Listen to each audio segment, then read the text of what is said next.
देखिए रिकॉर्डिंग का मैसेज का स्क्रीनशॉट। Yes ma'am. अच्छा, देखो लास्ट क्लास में हम लोगों ने सेट थ्योरी स्टार्ट किया था, ठीक है। उसमें पहले हम लोगों ने कुछ ओवरव्यू देखा था, जैसे कि सेट क्या होता है, टाइप्स ऑफ सेट, और कुछ क्वेश्चंस भी किया, ठीक है। तो आज भी हम लोग मिक्सड अप ही करेंगे, कुछ पॉइंट्स पढ़ेंगे, फिर उसके बाद फिर से क्वेश्चन भी करेंगे। ठीक है, सबसे पहले हम लोग लास्ट दिन हम लोगों ने सबसेट पढ़ा, प्रॉपर सबसेट पढ़ा। अब उसमें एक चीज और पढ़ेंगे कि अगर हम लोग का इम्प्रॉपर सबसेट क्या होता है, वो ना हम बताना भूल गए, तो वो भी बताते हैं। देखो इम्प्रॉपर सबसेट क्या होता है, वो मैंने बताया हुआ है। जो इक्वल सेट का कंसेप्ट है ना, उसी में इम्प्रॉपर सबसेट भी आ जाएगा, लेकिन मैंने बताया नहीं है नाम, तो अलग से हम एक बार बता देते कि इम्प्रॉपर सबसेट क्या होता है, वो देखने में कैसे होता है। ठीक है, तो लिखो इम्प्रॉपर सबसेट। इम्प्रॉपर सबसेट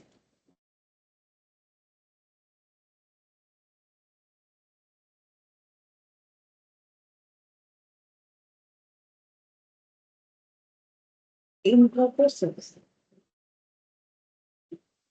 इसमें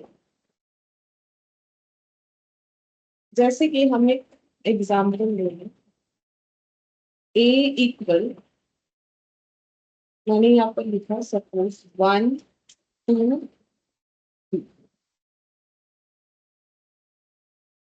फिर यहाँ पर लिखा 6।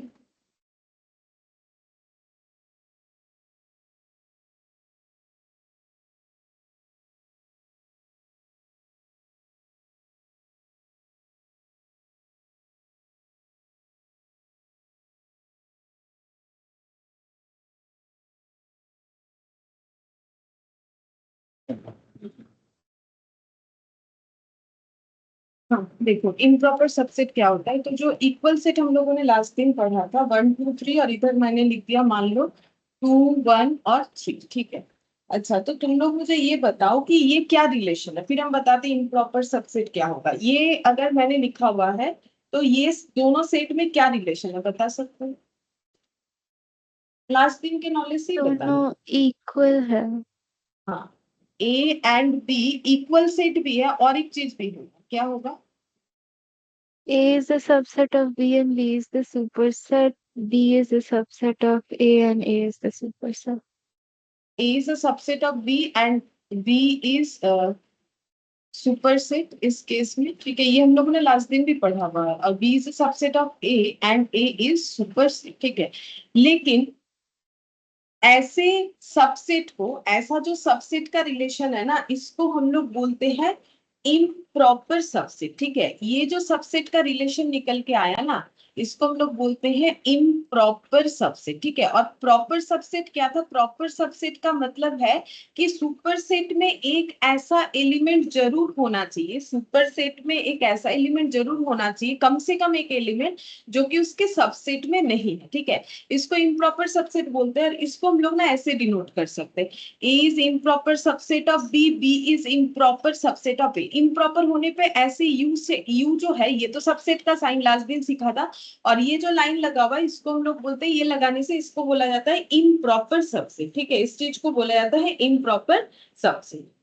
अच्छा, तो ये एक बताना बाकी था। अच्छा, और एक चीज बताएंगे नंबर सिस्टम के बारे में, तुम लोग को थोड़ा सा बता देते हैं। देखो ये बेसिक चीज है, लेकिन हमें अभी क्वेश्चन करने में ना वो चाहिए होगा, इसीलिए हम बता रहे हैं।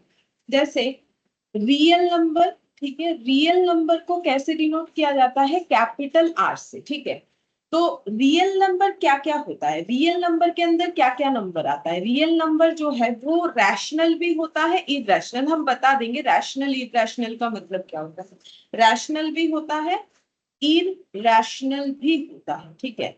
रैशनल नंबर का मतलब क्या होता है पता है? रैशनल नंबर का मतलब वो नंबर जिसको हम लोग रेशियो फॉर्म में लिख सकते हैं, इतना याद रखोगे तो ही चलेगा, ठीक है। रैशनल नंबर का मतलब वो नंबर, number can be written as P by Q form, ठीक है, मतलब रेशियो फॉर्म में। और इरेशनल का मतलब number can't be written in P by Q form. इसको हम लोग पी बाई क्यू फॉर्म में लिख नहीं सकते, उसको इरेशनल बोलते हैं। इसको भी क्या डिनोट करने के लिए कुछ स्पेसिफिक लिया गया है? हाँ लिया गया है। देखो इसको रैशनल नंबर को डिनोट किया जाता है क्यू से, कैपिटल क्यू से, इरेशनल को टी से। क्या ये सब फिक्स्ड है? जैसे इसका आर, इसका टी, इसका क्यू। देखो वैसे कुछ फिक्स्ड हम नहीं बोल सकते कि फिक्स्ड है। अब नॉर्मली यही यूज होता है। बाकी अगर क्वेश्चन में बता दे real number is denoted by capital N, तो फिर हमें वही मानना पड़ेगा। तो क्वेश्चन अगर कुछ बताएगा तो वो मानेंगे, अदरवाइज ये सब जो है यूज किया जाता है नॉर्मली। रियल नंबर के लिए कैपिटल आर, रैशनल के लिए क्यू, इरेशनल के लिए टी। अच्छा, अब रैशनल नंबर जो है वो दो तरीके का हो सकता है, ठीक है। एक होता है नॉन इंटीजर, नॉन इंटीजर, और एक होता है इंटीजर, ठीक है। इंटीजर नंबर को ना जेड से डिनोट किया जाता है, कैपिटल जेड। इंटीजर को जेड से डिनोट किया जाता है। अब इंटीजर का मतलब जिस नंबर में पॉइंट नहीं आता है, जैसे मैंने अगर लिखा 2.5 तो ये नॉन इंटीजर हो गया। इंटीजर का मतलब जहां कोई डेसिमल वाला नंबर नहीं होगा, ठीक है। तो यहाँ पर ऐसे चाहो तो लिख लो अपनी याद रखने के लिए, नॉट डेसिमल नंबर। किसी तरीके का डेसिमल नंबर हम लोग का इंटीजर नंबर नहीं होगा, ठीक है। सॉरी, हाँ किसी तरीके का डेसिमल नंबर इंटीजर नहीं होगा। नॉन डेसिमल जो है वो इंटीजर होगा, ठीक है, जिसमें डेसिमल नहीं आता है। अच्छा, अब ये इंटीजर का ना तीन पार्ट होगा। देखो इंटीजर का हम लोग का तीन पार्ट होगा। इंटीजर का तीन पार्ट, एक है पॉजिटिव इंटीजर, ठीक है, दूसरा है जीरो, और लास्ट वाला है नेगेटिव इंटीजर, ठीक है। जैसे कि देखो इंटीजर नंबर क्या क्या हो सकता है, अगर हम एग्जांपल दे तो इंटीजर नंबर ऐसा हो सकता है, जैसे जो नंबर लाइन है उसके बीच में जीरो आता है, इधर आ गया 1 2, ये पॉजिटिव साइड होता है ना, जब बचपन में हम लोग नंबर लाइन ड्रॉ करते हैं। इधर आता है -1 -2 -3 एंड डॉट डॉट, ये तो चलता जाएगा। तो इसमें से ये जीरो से लेके, ये देखो ये 1 से लेके इधर का जो है इसको हम लोग बोलते हैं पॉजिटिव इंटीजर। -1 से लेके इधर का जो है इसको हम लोग बोलेंगे नेगेटिव इंटीजर, क्योंकि कोई भी पॉइंट वाला डेटा नहीं। और ये जो जीरो है इसको जीरो, ठीक है, ये भी इंटीजर है, लेकिन इसको ना पॉजिटिव बोला जाता है ना नेगेटिव, क्योंकि जीरो का तो कुछ पॉजिटिव नेगेटिव होता नहीं। जैसे अगर हम लोग 2 + 0 लिखे तो भी जो है, 2 - 0 लिखोगे तो भी वही है। एक्चुअली प्लस या माइनस पे जीरो थोड़ी ना एक्टिव होता है, जीरो का कोई प्लस माइनस सिस्टम होता नहीं है, ठीक है। इस तरीके से हो गया।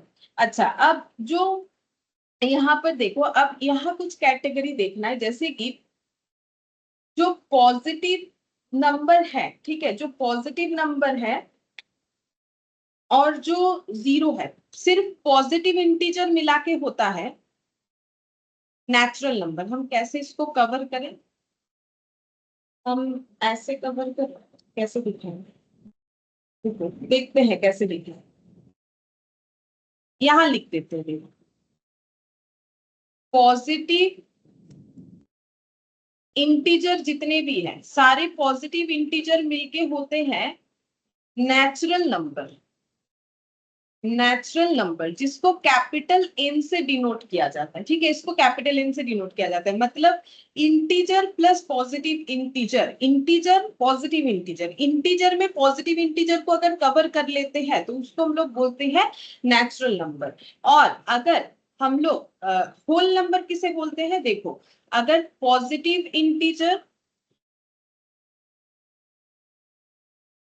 प्लस जीरो ये दोनों एक साथ ले ले तो उसको बोला जाता है होल नंबर, ठीक है। होल नंबर को कैपिटल डब्ल्यू से डिनोट किया जाता है, होल नंबर को कैपिटल डब्ल्यू से डिनोट किया जाता है। तो देखो हम एक बार फिर से बताते हैं, मैंने अभी जो लिखवाया देखो कैसे याद रखना है। सबसे पहले देखो, अगर देखोगे तो मैंने ये कैसे लिखवाया ना, मतलब सबसेट सुपर सबसेट समझने में आसानी हो जाएगा, ठीक है। जैसे कि नेचुरल नंबर क्या होता है हम एक बार बताते हैं। बचपन में तुम लोग को जब नंबर सिखाया गया था तब तुम लोग देख सकते हो कि 1 2 3 4 से सिखाया गया होगा, ठीक है। पहले ना हमें कोई जीरो नहीं सिखाता है, जब 10 आता है तो हमें समझ में आता है अच्छा 1 के बाद जीरो है। पहले ऐसे ही सिखाते हैं 1 2 3 4 5 ऐसे करके, 6 7 8 और 9, ठीक है। उसके बाद जब 10 का यूज होता है तो हमें पता चलता है कि अच्छा जीरो बोल के भी कुछ है नंबर, ठीक है। तो पहले जो सीखते हो ना, नेचुरली जो सीखते हैं ऐसे करके याद रख सकते हो, दैट इज नेचुरल नंबर। तो 1 से लेके 9 तक ही नेचुरल नंबर है ऐसा बात नहीं है, 9 के बाद डॉट डॉट डॉट डॉट ये चलता जाएगा, तो ये तो अनकाउंटेबल है। हम लोग 100 तक पहले सीखते बचपन में, तो इसका मतलब ये नहीं कि 100 तक ही लिमिटेशन है, अनलिमिटेड है, जितना 100 102 करके मतलब 1000 करोड़ कुछ भी हो सकता है आगे जाके, दैट इज नेचुरल नंबर। फिर जैसे हम लोग को जीरो का यूज सिखाया गया तो इसमें जीरो लग गया, 0 1 2 3 4 5 and dot dot dot dot, इसको बोलेंगे होल नंबर, ठीक है। तो अगर नेचुरल नंबर जो था उसके बाद हम लोगों ने जीरो का यूज सीखा होगा, इस तरीके से मतलब ये हम एक कंसेप्ट बता रहे जैसे तुम लोग याद रख सकते हो आसानी से। तो जब जीरो ऐड हो गया इस नेचुरल नंबर में तो उसको बोलते हैं सेट ऑफ होल नंबर। तो देखो मैंने क्या लिखा है यहाँ पर, जीरो प्लस पॉजिटिव इंटीजर। अब मैंने इसको पॉजिटिव इंटीजर क्यों बोला है, क्योंकि देखो नेचुरल नंबर मैंने क्या लिखा है, 1 2 3 4 5 6 7 8 9 डॉट डॉट डॉट डॉट, ठीक है। तो ये सभी इंटीजर है और पॉजिटिव है, तो पॉजिटिव इंटीजर जो है वही नेचुरल नंबर होता है, और पॉजिटिव इंटीजर के साथ अगर जीरो ऐड हो जाए तो वही हम लोग का क्या होता है, होल नंबर होता है, ठीक है। और इसके बाद हम लोगों को ये सिखाया गया, देखो 1 से लेके 9 सीखा, फिर 10 आया तो जीरो का यूज सीखा, तो पहले नेचुरल नंबर सीखा हम लोगों ने, फिर होल नंबर, फिर नेगेटिव नंबर भी हमें सिखाया गया, ठीक है। तब बात आ गया कि भाई नंबर को बाइफरकेट करो पॉजिटिव और नेगेटिव में, तब आया इंटीजर नंबर का कंसेप्ट। अब इंटीजर नंबर में क्या आ गया, इंटीजर में जीरो आया, 1 आया, 2 आया, 3 आया, एंड -1 -2 -3 ये सब भी आ गया। मतलब इसको हम ऐसे लिखे तो ज्यादा बेटर होगा, देखो -1 -2 -3 डॉट डॉट डॉट, हाँ जीरो, फिर उसके बाद 1 2 3 एंड डॉट डॉट डॉट, ठीक है। तो ये क्या हो गया इंटीजर। तो इंटीजर में मैंने क्या क्या कवर किया है, पॉजिटिव इंटीजर ये जो है 1 से लेके आगे का पॉजिटिव इंटीजर, जीरो जो है वो अपना अलग, ये भी इंटीजर है, और नेगेटिव इंटीजर इधर वाला, ठीक है। ये सब हो गया इंटीजर नंबर। अब अगर इंटीजर नंबर का ये 1 से लेके बाकी काउंट करे तो ये नेचुरल नंबर, अगर जीरो से ले ले पूरा कवर करके तो वो होल नंबर, ठीक है। तो positive integer natural numbers, positive integer plus zero लगा लो तो वो हो गया हम लोगों का होल नंबर, ठीक है। अब नॉन इंटीजर मतलब इसके बाद हमें पॉइंट वाला नंबर सिखाया गया, देखो ऐसा भी नंबर होता है 1.2 2.7 इस तरीके का भी नंबर होता है। मतलब जो नंबर नॉन इंटीजर है, नॉन इंटीजर का मतलब जिसमें पॉइंट आएगा उसको हम लोग बोलते हैं नॉन इंटीजर नंबर, ठीक है। तो इंटीजर, नॉन इंटीजर, और उसमें रैशनल, सॉरी उसमें उसके बाद नेचुरल, होल नंबर ये भी देखा। उसके बाद देखो रैशनल नंबर, जो number p by Q form में डिफाइन होगा वो हो जाएगा रैशनल नंबर। उसका दो पार्ट है, इंटीजर नॉन इंटीजर। जैसे अगर हम बोले 2/5, ठीक है, तो ये मेरा क्या हो गया रैशनल नंबर। अब ये इंटीजर वाला है कि नॉन इंटीजर वो कैसे पता करेंगे, तो तुम लोग कैलकुलेटर लो लेके देखो, 2/5 करने से आया नॉन 0. इंटीजर। हाँ, तो ये हम लोग का हो गया नॉन इंटीजर क्योंकि ये पॉइंट में आएगा। लेकिन अगर हम ऐसा लिख देते हैं 10/5 तो ये भी रैशनल है, लेकिन क्या है, इंटीजर है कि non integer, positive integer. Integer. हाँ इंटीजर हो जाएगा, ठीक है। और वो भी पॉजिटिव, अगर हम लोग और भी ज्यादा बोलना चाहे पॉजिटिव इंटीजर। तो एक तरीके से अगर देखो तो सारे नेचुरल नंबर्स जो है ना वो मेरे पॉजिटिव इंटीजर है, और उसके साथ साथ वो मेरा जो है नॉन इंटीजर रैशनल भी है, क्योंकि 1 को 1/1 लिख सकते, 2 को 2/1 लिख सकते, 3 को 3/1 लिख सकते, 4 को 4/1, 5 को 5/1 एंड सो ऑन। तो ये सभी मैंने रेशियो फॉर्म में लिख के दिखाया। तो अगर ये रेशियो फॉर्म में हुआ तो ये सारे नेचुरल नंबर रैशनल नंबर हो सकते हैं, लेकिन कैसा rational number, non integer rational number, ठीक है। तो ये हो सकता है। होल नंबर को भी हम लोग रैशनल नंबर बना सकते हैं, 1 के नीचे 1, 2 के नीचे 1, 3 के नीचे 1, तो ये नंबर भी मेरा क्या हो सकता है, रैशनल। और अभी हम लोगों ने जो 1 1 जो भी लिखा उससे हमारा नॉन इंटीजर रैशनल नंबर आएगा, ठीक है। तो ये हमें एक नॉलेज होना चाहिए, अभी क्वेश्चन आएगा तो समझ में आएगा क्यों जरूरत है। और इरेशनल का मतलब जो p/q फॉर्म में हम लोग नहीं लिख सकते उसे इरेशनल नंबर हम लोग बोलेंगे, ठीक है। और रियल नंबर क्या है, सभी नंबर जो है, रियल नंबर जो है सारे नंबर को मतलब अपने अंदर मतलब कंटेन कर सकता है। जैसे अगर कोई नंबर इंटीजर है तो भी रियल है, पॉजिटिव इंटीजर है तो भी रियल है, जीरो एज ए इंटीजर है तो भी रियल है, नेगेटिव है तो भी रियल है, रैशनल है तो भी रियल है, इरेशनल है तो भी रियल है। जैसा भी नंबर है सारे नंबर रियल नंबर होते हैं, ठीक है।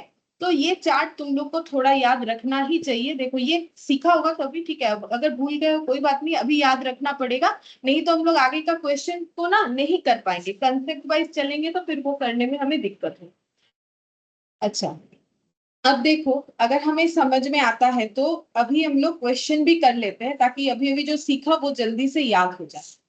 तो लास्ट क्लास में हम लोगों ने क्वेश्चन नंबर 10 तक किया हुआ था शायद, ठीक है, 11th नंबर से करेंगे। देखो क्वेश्चन नंबर 11 में बोला है the set of cubes of the natural number is, ठीक है, तो हम पहले 11th नंबर लिख रहे हैं, तुम लोग मुझे बताओ, आराम से बताओ, कोई दिक्कत नहीं है, आंसर क्या होगा।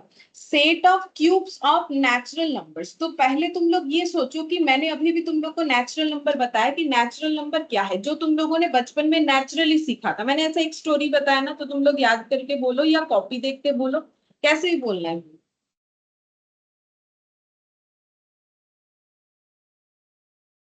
नेचुरल नंबर क्या क्या है पहले वो बोलो, 11 का आंसर छोड़ो, पहले तुम लोग ये बताओ नेचुरल नंबर क्या क्या है। 1, 2, 3, yes, like positive integers जो है। तो नेचुरल नंबर हम लोग का स्टार्ट कहाँ से होता है, 1 से, 1 ठीक है। से। हाँ, 1 2 3 डॉट डॉट डॉट, ठीक है, ये मेरा नेचुरल नंबर है। अभी देखो मैंने जो स्टोरी बताया था बचपन में, पहले तुम लोगों ने क्या सीखा होगा, 1 2 3 सिखाया होगा, जिसने भी सिखाया, जीरो पहले कोई नहीं सिखाता, ठीक है, 1 2 3 सिखाता है, 1 गिनो, 2 गिनो, 3 गिनो, ठीक है। तो ये नेचुरल नंबर्स हो गया एंड सो ऑन, ये हो गया सेट ऑफ नेचुरल नंबर्स। अब मुझे क्वेश्चन क्या बोला है, अब तुम लोग 11th नंबर के क्वेश्चन में फोकस करो। Set of cubes of natural number, अगर मुझे नेचुरल नंबर्स का सेट का क्यूब बनाना है तो बताओ, 1 का क्यूब बनाएंगे तो क्या होगा, 1 क्यूब, 2 का क्यूब को 1, क्या लिखे, हाँ 1 होगा, 2 का क्यूब 8 होगा, 3 का क्यूब, ऐसे मैंने लिख के छोड़ दिया एंड डॉट डॉट डॉट ऐसे हो जाएगा। ये क्या हो गया, ये है सेट ऑफ नेचुरल नंबर्स, ये है set of cube of natural numbers, ठीक है। अगर हम लोगों ने सेट रेडी कर ही लिया है, अब तो आंसर दे ही सकते हैं कि इसमें से कौन सा सही है, फाइनाइट, इनफाइनाइट, नल या फिर नन ऑफ दिस, बी। बोलो। infinite। इनफाइनाइट, ठीक है, बी एंड इनफाइनाइट, ऐसे करके याद रखिए, ठीक है। ये क्लियर है आई थिंक, ठीक है। अब देखो हम लोग नेक्स्ट देखते हैं क्या क्वेश्चन बोला है, the set 2 to the power X है ये, ठीक है, 2 टू दी पावर एक्स, ये सच दैट है X is any positive rational number, ठीक है। पहले हम लोग सेट को बनाएंगे फिर आंसर देखेंगे, पहले चीज को समझो आराम से, उसके बाद ही हम लोग आंसर करेंगे। तो क्वेश्चन नंबर 12 यहाँ पर क्या दिया हुआ है, सेट किस चीज का दिया हुआ है, हमें सेट प्रिपेयर करना है कुछ ऐसा, 2 to the power X such that X, ये बताया है X is any positive rational number, X is any positive, मैंने पॉजिटिव लिखा नहीं लैंग्वेज में, प्लस भी ही लिख दिया, एनी पॉजिटिव रैशनल नंबर, ठीक है। तो सबसे पहले ना तुम लोग को क्या याद करना चाहिए कि रैशनल नंबर था क्या, क्या क्या नंबर हमारा रैशनल नंबर हो सकता है, ये थोड़ा सा सोचो। जो भी p by q फॉर्म में लिख सकते हैं। जो भी p बाई क्यू फॉर्म में लिख सकते हैं वो हम लोग का हो गया रैशनल नंबर, ठीक है। अच्छा, अब मुझे x जो लेना है वो ऐसा नंबर लेना है जो p बाई क्यू फॉर्म में लिख सकते हैं, लेकिन पॉजिटिव वाला लेना है, उसके साथ साथ और एक पॉइंट भी तो ऐड है कि पॉजिटिव वाला लेना है, ठीक है। तो मुझे उस x का वैल्यू मुझे क्या लेना है, x का वैल्यू मुझे पॉजिटिव रैशनल नंबर, ठीक है। तो x का वैल्यू अगर पॉजिटिव रैशनल नंबर लेंगे तो 2 टू दी पावर x हमारी उस हिसाब से चेंज होता जाएगा, ठीक है। जैसे एक एक x का पॉजिटिव रैशनल नंबर बताओ क्या होगा, कोई भी एक वैल्यू लो तुम लोग के मन से रैशनल नंबर, जैसे ऐसा लो जो कि कैलकुलेट करने में आसान हो, जैसे कि हम एक बताते फिर तुम लोग बताना। जैसे कि 2/1, ये भी एक रैशनल नंबर है क्योंकि हम लोग 2 को 2/1 लिख सकते हैं, 2/1 का मतलब भी 2 होता है, तो ये रैशनल, और क्योंकि इसका आंसर पॉजिटिव आएगा तो ये पॉजिटिव रैशनल नंबर हो गया, ठीक है। तो उस हिसाब से 2 टू दी पावर x में जो डेटा कलेक्ट होगा, अगर हम x का वैल्यू 2/1 लेते हैं तो 2 टू दी पावर 2/1 ये आ जाएगा, ठीक है, फिर कॉमा। अब यहाँ पर दूसरा और एक नंबर बताते हैं, जैसे कि मान लो यहाँ पर मैंने ले लिया 3/2, ठीक है, 3/2, तो ये पॉजिटिव आंसर आएगा और ये रैशनल नंबर है क्योंकि हम लोग इसको 3/2 में डिफाइन करें, क्योंकि मुझे तो सिर्फ रैशनल बोला, ये नहीं बोला है कि इंटीजर या नॉन इंटीजर। तो रैशनल का मतलब जो p/q फॉर्म में होगा, तो 2⁻³ ठीक है। ऐसा तुम लोग एक बता दो, वो लिख देते, फिर डॉट डॉट कर देंगे। ऐसा तुम लोग और एक बताओ, कोई भी नंबर बताओ जो रैशनल होगा, पॉजिटिव होगा, कुछ भी बताओ। 4/3। 4/3, चलो ये भी मेरा पॉजिटिव है, रैशनल नंबर भी है, ठीक है। तो हम इसको लिख सकते हैं 2⁻4/3। अच्छा मुझे बताओ, क्या इसका कोई एंडिंग है या डॉट डॉट करके चलेगा? Dot dot. डॉट डॉट, ठीक है। तो ये अगर डॉट डॉट करके चलेगा, ये वाला कैसे बनेगा? ये वाला भी डॉट डॉट करके चलेगा कि इसका कोई एंडिंग होगा? अगर इसके बेसिस पे ये चल रहा है, इसका अगर काउंटलेस है, तो ये भी अपना क्या होगा? काउंटलेस ही होगा, डॉट डॉट, ठीक है। अब ये दोनों को देख के मुझे ये चीज बताओ कि मेरा आंसर इस बेसिस पे क्या होना चाहिए। ऐसे सेट बनाने पे वो इनफाइनाइट बनता है, नल बनता है, फाइनाइट, ठीक है, इनफाइनाइट बनेगा, इनफाइनाइट बनेगा, है ना, एन इनफाइनाइट। ये हम लोग का क्वेश्चन नंबर 12 है। अच्छा नेक्स्ट देखते हैं, क्वेश्चन नंबर 13, ठीक है। यहां पर बोला है देखो, 1 माइनस, फिर ब्रैकेट दे के -1 for all integer x is the set. पहले हम लिखते हैं, समझाते, फिर तुम लोग मुझे आंसर देना। 13 के क्वेश्चन कुछ ऐसे दिखता है यहाँ पर, 1 माइनस -1 ऐसे दिया है, फिर यहाँ लिखा हुआ है फॉर ऑल, मतलब इसको हम ऐसे लिख दें, इतना नहीं लिख के, x इक्वल क्या हो जाएगा, इंटीजर, इंटीजर, ठीक है। ये देखो यहाँ लिखा हुआ है, क्या लिखा हुआ है यहाँ पर, for all integer x is the set. मतलब यहाँ पर ये जो सेट बनेगा, इसमें सारे इंटीजर्स वैल्यू होने चाहिए x के। तो मैंने यहाँ पर सीधा सीधा लिख दिया x इक्वल टू इंटीजर्स होना चाहिए, ठीक है। अच्छा, अगर x का वैल्यू इंटीजर होगा ऑलवेज, तो मुझे एक चीज बताओ कि x में क्या क्या डेटा आ सकता है जो हमारा इंटीजर है। हमें लेकिन पॉजिटिव नेगेटिव कुछ नहीं बोला है, हमें बोला है इंटीजर। तो इंटीजर में क्या क्या आता है, पॉजिटिव, जीरो, नेगेटिव। तो तुम लोग बोलो क्या क्या आएगा, तीनों मिला के बोलो, ठीक है, तीनों मिला के बोलो, तीनों से चेक करके दिखा देंगे। कुछ माइनस दे, 2 हाँ, और 0 0 और 3। 3, ठीक है।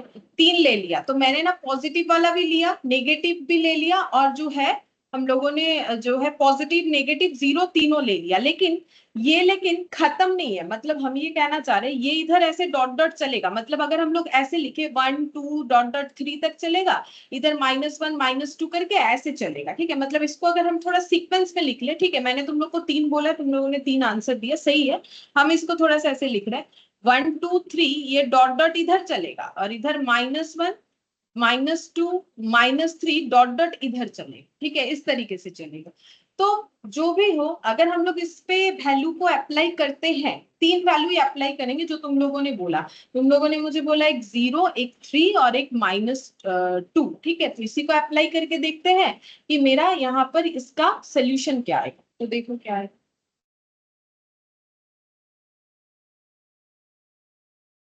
1 -1 ये दिया हुआ है, ठीक है। तो हम पहले इस पे पुट करते मैम हैं आंसर x, 0 होगा क्या? आंसर 0, आंसर सिर्फ 0 मुझे नहीं लगता है, सिर्फ 0 नहीं, कुछ और। Ma'am C number option. हाँ सी होगा, 0 और ये होगा। देखो पुट करने से पता चलेगा, 1 -1 अगर हम लोग 0 पुट करते, x का वैल्यू मैंने 0 पुट किया, तो इसका आंसर क्या होगा, 1 -1 क्या होगा, बता सकते हो? -1 समथिंग टू दी पावर 0 क्या होता है, ऑलवेज पता है, 1 होता है, ठीक है, 1 होता है। तो 1 -1 कितना आंसर आ गया, 0। अच्छा, ये मैंने x का वैल्यू 0 पुट करके किया। अब तुम लोगों का ही बताया गया वैल्यू को ही हम पुट कर देते हैं। अब एक बार x का वैल्यू हम 3 पुट करते हैं, ठीक है। तो 1 -1 टू दी पावर 3 मैंने पुट कर दिया। तो अब यहाँ पर आंसर क्या आएगा, 1 -1 का क्यूब कितना होता है, -1 ही होगा। तो 1 + 1 कितना आ गया, 2। अच्छा, अब x का वैल्यू अगर हम -2 पुट करते हैं तो 1 माइनस ये हो जाएगा -1 टू दी पावर -2 है। इसको कैसे सॉल्व करते हैं देखो, आप ये हम बता देते हैं। अगर a to the power -m है, मतलब किसी के पावर में अगर माइनस है तो उसका सोल्यूशन क्या होता है। नॉर्मली हम लोग ऐसे करेंगे इसको, ठीक है। देखो, अगर हमारा पावर में कुछ माइनस नहीं रहता है तो हम लोग इसको ऐसे ट्रीट करते हैं। अगर माइनस है तो 1/a to the 1 by power a m। to the power n। हाँ, ये हो जाएगा। हमेशा क्या करना है, अगर माइनस है पावर पे तो माइनस के पावर को पॉजिटिव करना है, तभी हम लोग कैलकुलेट कर सकते हैं। वो अगर पॉजिटिव करने गए तो रूल्स ये बोल रहा है जिसके पावर में है उसको 1/a कर दो। तो -1 के पावर में नेगेटिव वैल्यू है तो -1 को मुझे क्या करना है, 1/-1 करना है। देखो यही बात है, ये फॉर्मूला लिख लो। जिनको ये मतलब पता नहीं है अभी लिख लो, ठीक है, क्योंकि ये हम लोग नॉर्मली इंडिसेस में पढ़ते हैं, या आगे कभी अगर तुम लोगों ने पढ़ा है तो भी याद हो सकता है। अगर हम लोग का टू दी पावर माइनस में है तो 1 बाई वो डेटा लेना है, तो 1/-1 टू दी पावर ये 2 हो जाएगा। मतलब जो माइनस है वो पॉजिटिव हो गया, 1 माइनस। अब ये दोनों को सॉल्व करेंगे तो -1 ही आएगा। ये दोनों को सॉल्व करेंगे, हम इसको काट नहीं रहे, नहीं तो तुम लोग को नहीं दिखेगा। -1 टू दी पावर 2, तो फिर 1 और -1 का स्क्वायर +1 होता है। 1 - 1 कितना आ गया, 0, ठीक है। अब यहाँ पर तुम लोग एक चीज अगर चेक करोगे तो एक बार मेरा आंसर 0 आया, दोबारा भी मेरा आंसर यहाँ 0 आया, एक बार मेरा आंसर यहाँ 2 आया। तो और एक बार चेक करवाना चाहिए तो तुम लोग को अच्छे से समझ में आएगा। तो मैंने एक बार 0 लिया है, एक बार हम 1 लेके दिखाते हैं। देखो, x का वैल्यू अगर हम 1 लेते हैं तो कितना आंसर आएगा, 1 -1 2 हो गया, ठीक है। अब हम x का वैल्यू एक बार 2 लेते हैं।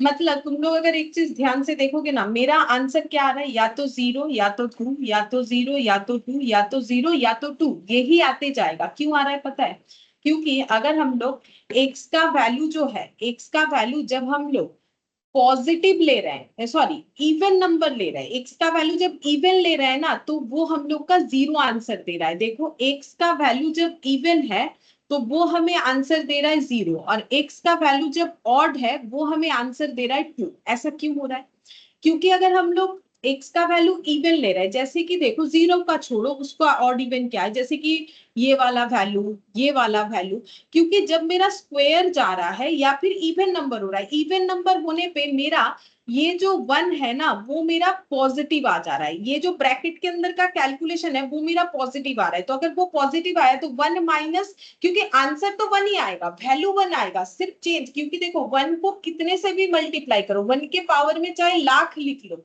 1 लाख लिख लो, आएगा तो वो 1 ही। डिपेंड करता है कि अगर हम ऑड नंबर लिखते हैं तो मेरा आंसर नेगेटिव में 1 आएगा, और अगर हम जो है इवन नंबर लिखते हैं तो मेरा आंसर जो है वो पॉजिटिव में 1 आएगा। देखो यहाँ पर मेरा पॉजिटिव 1 आया, तो जैसे ही 1 में पॉजिटिव 1 आ जाएगा, मतलब इधर अगर मेरा +1 आ जा रहा है तो मेरा आंसर ऑलवेज 0 होगा। और ये वाला पोर्शन तो मेरा फिक्स्ड है, ये वाला पोर्शन मेरा फिक्स्ड है। और यहाँ अगर बाई चांस मेरा -1 आ गया तो ये आंसर मुझे 2 ही देगा। अब ये +1 और ये -1 कब हो सकता है, 1 तो हर हाल में होगा, पावर में कुछ भी लिख लो। +1 तब होगा जब मेरा नंबर क्या है, जब मेरा नंबर इवन है, ठीक है, x का वैल्यू इवन है। और जब मेरा -1 कब आएगा, जब मेरा ऑड है x का वैल्यू, तब मेरा क्या हो जाएगा, यहाँ पर -1 हो जाएगा, और -1 होने पे आंसर क्या हो जाएगा, 2 हो जाएगा, ठीक है। कोई भी डेटा उठा के देख लो, कोई भी डेटा लगा के देख लो, यही कंडीशन होगा। तो उसके हिसाब से अगर हम लोग जाते हैं तो हम लोग का आंसर कितना आ जाएगा, 0 और, बोलो समझ में आया ये वाला, 0 और 2, मतलब ऑप्शन सी। क्या क्लियर है,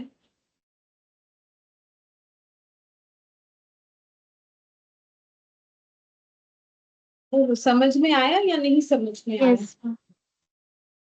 अगर किसी को कुछ डाउट है तो पूछ लो, क्योंकि थोड़ा सा अलग अलग टॉपिक है। तक सबको समझ में आया होगा, ठीक है। अच्छा, अब हम लोग 14th नंबर में देख रहे हैं। देखो, बोल रहा है E is set of positive even number and O is set of positive odd number, then E union O is a, ठीक है, ऐसे करके हमें दिया हुआ है। ठीक है, चलो देखते हैं कि इसका आंसर हम लोग को क्या देना है। ठीक है, देखो इसमें क्या बोला है,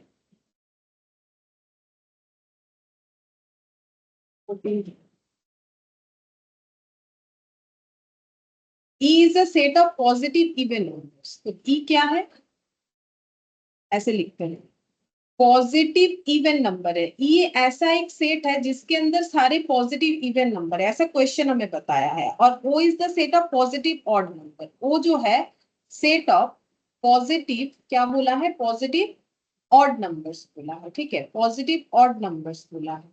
और उसके बाद हमें क्वेश्चन में पूछ रहा है ई यूनियन ओ, ई यूनियन ओ इसको हम लोग क्या बोलेंगे, जिसमें कुछ ऑप्शंस हमें दिए हुए हैं। ठीक है, जैसे कि set of whole number, N, set of rational number, none of this, हम लोग को ये बताना है। ठीक है, अच्छा तो एक मैम बी काम नंबर। करते हैं, बी नंबर, अच्छा 14 का बी यानी नेचुरल नंबर।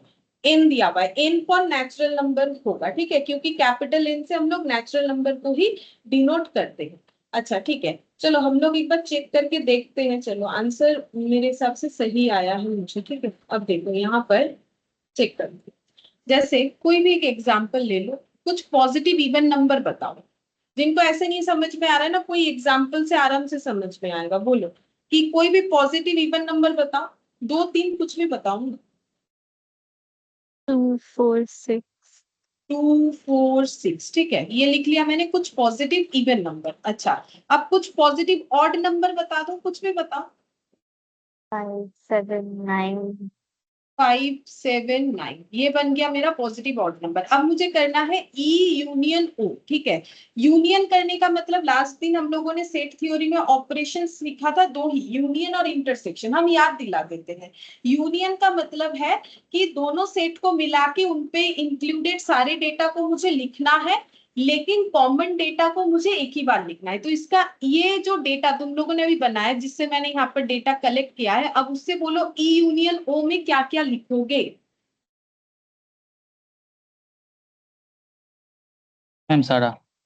सारा लिख लेंगे, 2, 4, 6, 5, 7 और 9, क्योंकि यूनियन का मतलब लास्ट दिन हम लोगों ने तो यही सीखा था। यूनियन का मतलब क्या होता है कि सभी डेटा को लिखना है, कॉमन डेटा को बस एक बार लिखना है, यही तो हम लोगों ने सीखा था। अच्छा अब देखो, ये जो सेट बना, ये कैसा सेट बना, अब उसके लिए ऑप्शंस का हेल्प लो। ऑप्शन में बोला है सेट ऑफ होल नंबर। अभी होल नंबर है कि नहीं तुम लोग मुझे कैसे बताओगे, तो उसके लिए आज जो स्टार्टिंग में सिखाया उसको थोड़ा सा ध्यान दो। होल नंबर का मतलब पॉजिटिव इंटीजर्स जिसमें जीरो भी होना चाहिए। तो ये देखो पॉजिटिव इंटीजर्स तो है, लेकिन क्या इसमें जीरो है,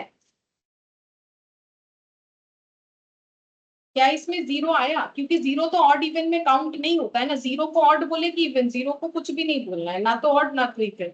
तो क्या ये होल नंबर होगा, होल नंबर नहीं होगा। ठीक है, अच्छा सेकेंड वाला देखो, मुझे ऑप्शन दिया है सेट ऑफ होल नंबर।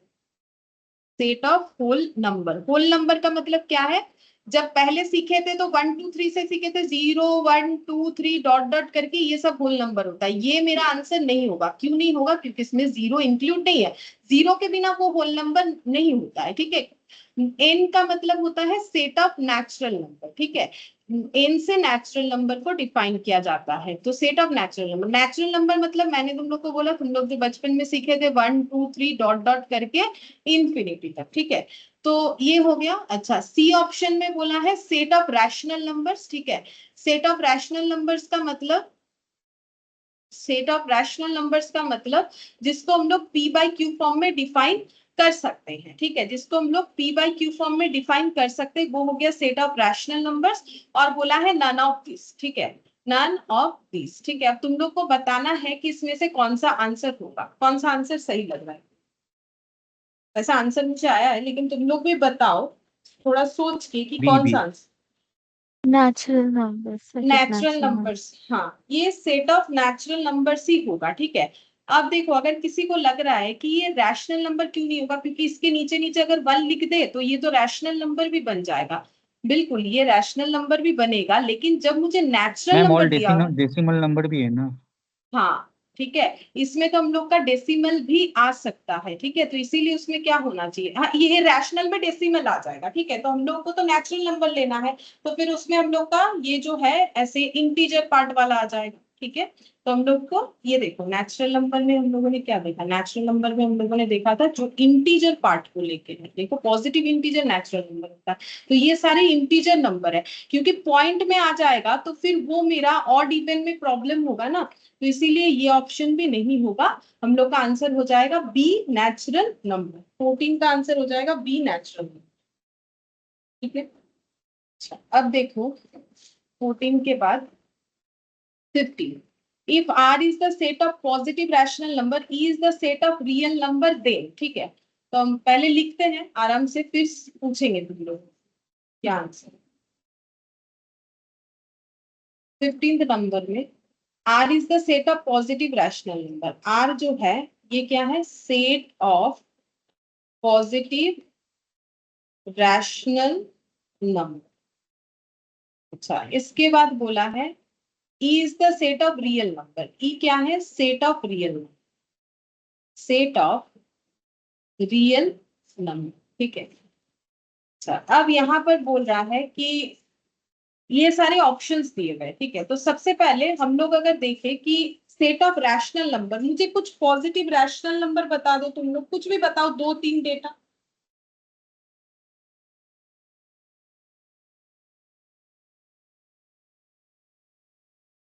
2/3। 2/3 और एक बता दो, एक बताने 3 से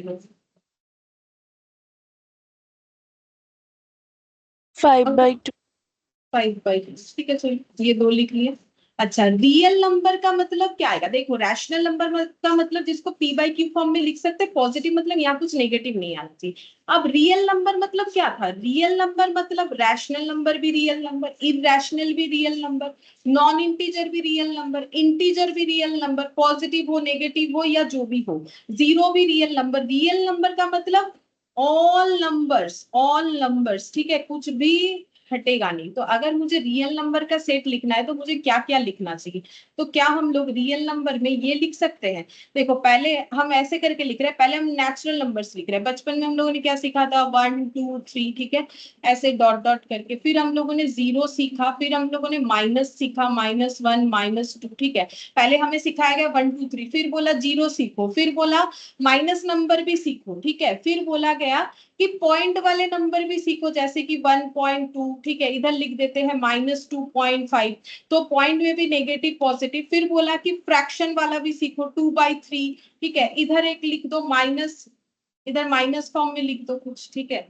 माइनस फॉर्म में लिख देते हैं, जैसे कि -2/3, इधर मैंने पॉजिटिव 2/3 लिखा, इधर 5/2 भी लिख दिया, ठीक है। तो देखो मैंने इसमें क्या क्या ले लिया, मैंने इसमें सारे नंबर्स का एग्जाम्पल लिया, ऐसा डेटा लिखा, सारे नंबर आ गए, जीरो आ गया, पॉजिटिव इंटीजर नेगेटिव इंटीजर ले लिया, फिर उसके बाद मैंने non integer rational, integer rational, ये भी चेक करना चाहिए मुझे, नॉन इंटीजर रैशनल मैंने लिया, नॉन इंटीजर रैशनल, इंटीजर तो लिया है, ये इंटीजर ही आएगा, क्या ले ले, नॉन इंटीजर रैशनल नंबर में ऐसे ले ले 5/1, ये हो जाएगा, इधर अगर कुछ माइनस से लोगे तो वो आ जाएगा, तो इसमें सारे नंबर आ जाएंगे जितने टाइप्स ऑफ वेराइटीज होता है, ठीक है। अब तुम लोग मुझे फिर ये बताओ, ये ऑप्शंस देखिए, R is a improper subset of E, R is a subset of E, E is a subset of R, none of this, कौन सा सही आंसर लग रहा है तुम लोगों को? पहले बोलो यहाँ पर कौन किसका सबसेट है, मतलब आंसर तो मुझे सबसेट के अकॉर्डिंग दिया है, तो तुम लोग ऑप्शन छोड़ो, खुद ही बताओ कौन किसका सबसेट है, अगर मुझे आंसर सबसेट पे दिया हुआ है तो मुझे सबसेट के अकॉर्डिंग सोचना चाहिए। R is a subset of E. R is a subset of E, R E का सबसेट है, ठीक है, क्यों, क्योंकि ई में जो भी फीचर्स है, ई आर में जो भी फीचर्स है वो सारा ई कंटेन कर रहा है, और ई के पास उसके बाद भी कुछ ऐसे नंबर्स है जो कि आर में नहीं है, मतलब ये कैसा सबसेट है, इम्प्रॉपर की प्रॉपर, सबसेट तो है, अब बोलो प्रॉपर की improper. Proper subset.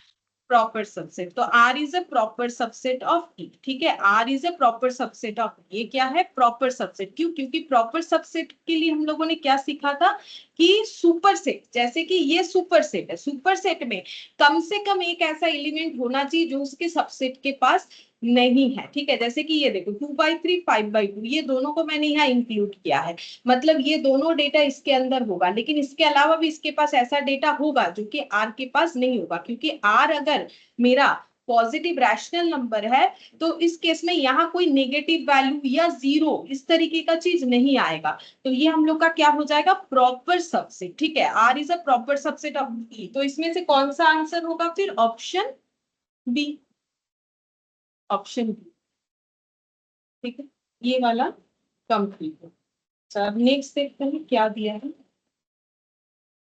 If n is the set of natural number and I is the set of positive integer, then, ठीक है, पहले हम लोग लिख लेंगे आराम से, फिर देखते हैं क्या आंसर। अच्छा, इसमें बोला है n is the set of natural number, n जो है ये क्या है, set of natural number, ठीक है। अब तुम लोग दिमाग में सोचते जाओ नेचुरल नंबर क्या था, I is the set of positive integer,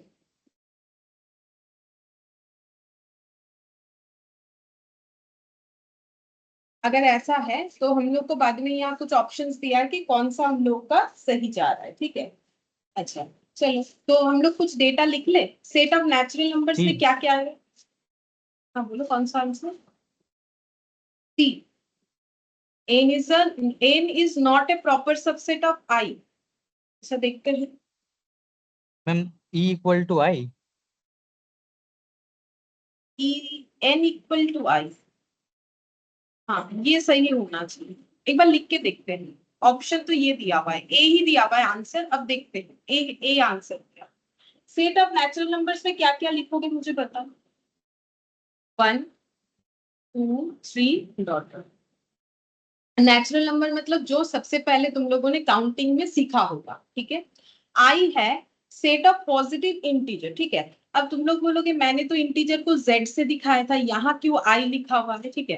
देखो जब डेफिनेशन आता है इंटीजर का तब जेड ही लिखा हुआ रहेगा, तुम लोग कोई भी बुक में देखना इंटीजर या गूगल भी करके देखना, नॉर्मली जेड से ही डिफाइन किया जाता है, पॉजिटिव होता है तो जेड प्लस, नेगेटिव होता है तो जेड माइनस, लेकिन अगर क्वेश्चन बोल रहा है कि हम लोग जेड से डिनोट नहीं करके आई से करेंगे तो करने दो, उससे हमें कोई लेना देना नहीं है, तो इसी को मानोगे, मतलब ऐसा नहीं है कि ये फिर जेड नहीं है तो गलत दिया हुआ है, ऐसा बात नहीं है। क्वेश्चन अगर बोल रहा है कि पॉजिटिव इंटीजर को आई मानना है तो आई मानेंगे। पॉजिटिव इंटीजर में क्या क्या आएगा मुझे बता सकते हो, 1 2 3 dot dot dot, 1 2 3 dot dot dot, same चीज आ गया, ठीक है। अब बोलो आंसर क्या होना चाहिए, सही आंसर क्या है, n equal I, n subset of I, n not a proper subset of I, none of this, बोलो। n equals set. I. अच्छा देखो यहाँ पर तुम लोग के दिमाग में एक क्लैश तो होना चाहिए था, जो कि हुआ भी शायद, ठीक है, एक बार सी आंसर आया, एक बार ए। अब मुझे बोलो एन इक्वल अगर आई मैम है, C कहाँ है, C नहीं बोले, हाँ बोलो, A होगा, सी A में A ए होगा, हाँ ठीक बोलो, लेकिन मुझे एक चीज बताओ, नॉट ए प्रॉपर सबसेट कब होता है, आज सीखा है ना, नॉट ए प्रॉपर सबसेट कब होता है, जब दोनों क्या होता है, Equal होता है। इक्वल होगा, मतलब इसमें भी जितना नंबर्स है इसमें भी उतने ही नंबर्स है, कोई भी चेंजेस नहीं है। आज ही देखो ना, आज ही सीखा ना हम लोगों ने, ये देखो आज ही सीखा हम लोग, कहाँ गया, कहाँ लिखा था मैंने आज, ये रहा, ये देखो, इम्प्रॉपर सबसेट कब है, जब दोनों एक दूसरे के सबसेट सुपरसेट रिलेशन एस्टैब्लिश हो जाता है, तो ये इसको तो हम लोग ऐसे भी बोलेंगे ना, ए इक्वल बी नहीं बोल सकते, ये इक्वल सेट भी तो है, ये देखो लिखा हुआ है ना, ये क्या है, ए इक्वल बी, ये भी है, तो जो ए इक्वल बी होगा उसी में तो इम्प्रॉपर सबसेट का भी डेफिनेशन आ जाएगा, तो उस हिसाब से क्या तुम लोग को नहीं लगता है कि दोनों ही का आंसर फिर सही है, अगर मेरा बात समझ में आए तो ही हाँ बोलना कि ये दोनों आंसर ही होना चाहिए, क्या ऐसा नहीं है, हाँ। बाकी लोगों को नहीं समझ में आया, देखो इम्प्रॉपर सबसेट का मतलब जब दो सेट इक्वल सेट होता है तब उनमें सबसेट सुपर सेट का रिलेशन तो होगा ही, जो हम लोगों ने लास्ट दिन पढ़ा था, साथ ही साथ उस सेट को हम लोग कैसा सबसेट बोलेंगे, इम्प्रॉपर सबसेट। तो नेचुरल नंबर्स में जितने नंबर्स, जो भी नंबर्स होते हैं, सेट ऑफ पॉजिटिव इंटीजर में भी अगर वही नंबर्स होते हैं तो हम ये भी बोलेंगे n इक्वल i, और ये भी तो बोल सकते हैं कि n is not a proper subset of i, ये भी तो बोल सकते हैं। तो साथ ही साथ तो मुझे ये भी बोलना चाहिए ना कि i is not a proper subset of n, ये भी तो हम लोग बोल सकते हैं, क्योंकि दोनों ही दोनों का सबसेट, yes. दोनों ही दोनों का सुपरसेट है।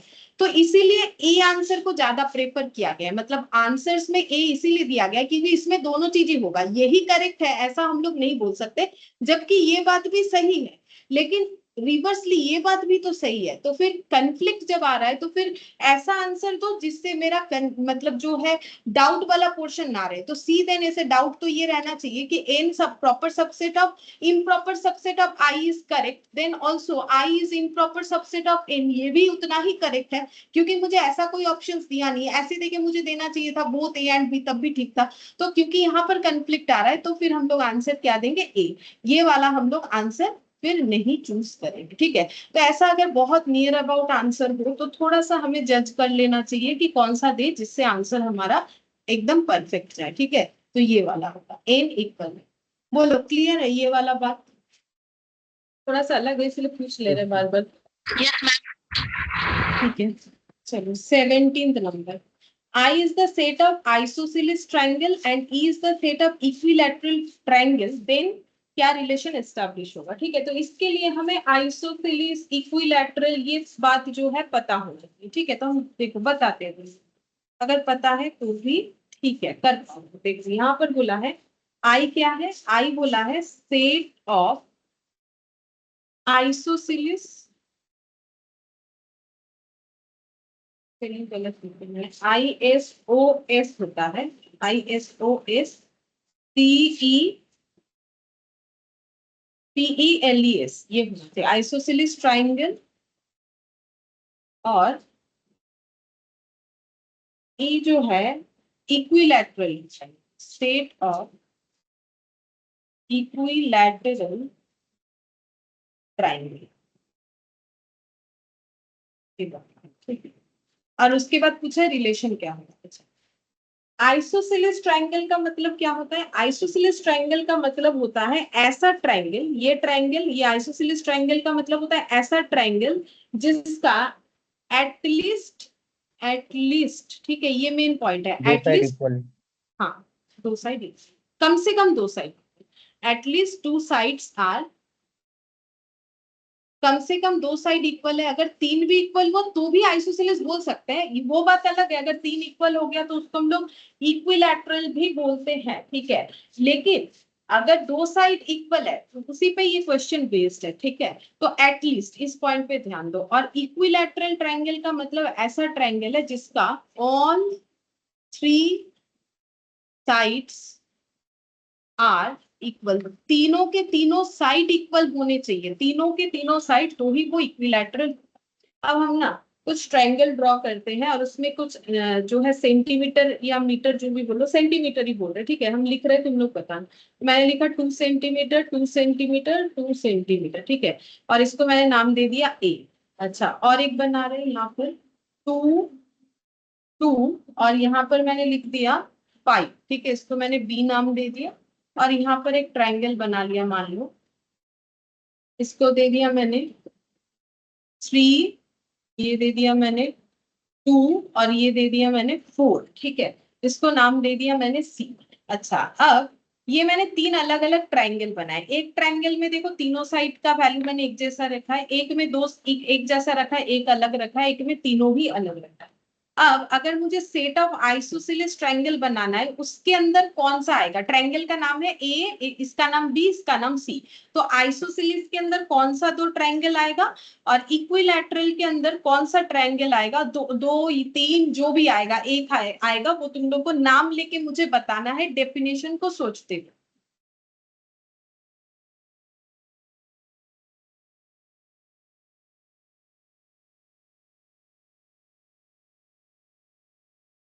B isosceles triangle है और A equilateral है। ए इक्विलैटरल, लेकिन ठीक है ये दोनों तो आएगा, लेकिन और भी कुछ होगा, आंसर अभी भी इनकम्प्लीट है। ए आई में भी आएगा मैम। हाँ सही बात है, ए आई में भी आएगा, क्योंकि अभी देखो मैंने लिखा at least two sides are equal, तो इसके देखो तीनों साइड इक्वल है, ठीक है, तो ये इक्विलैटरल जरूर होगा, लेकिन किसी ट्रायंगल का अगर कम से कम दो साइड इक्वल है तो भी वो आइसोसेलेस होता है।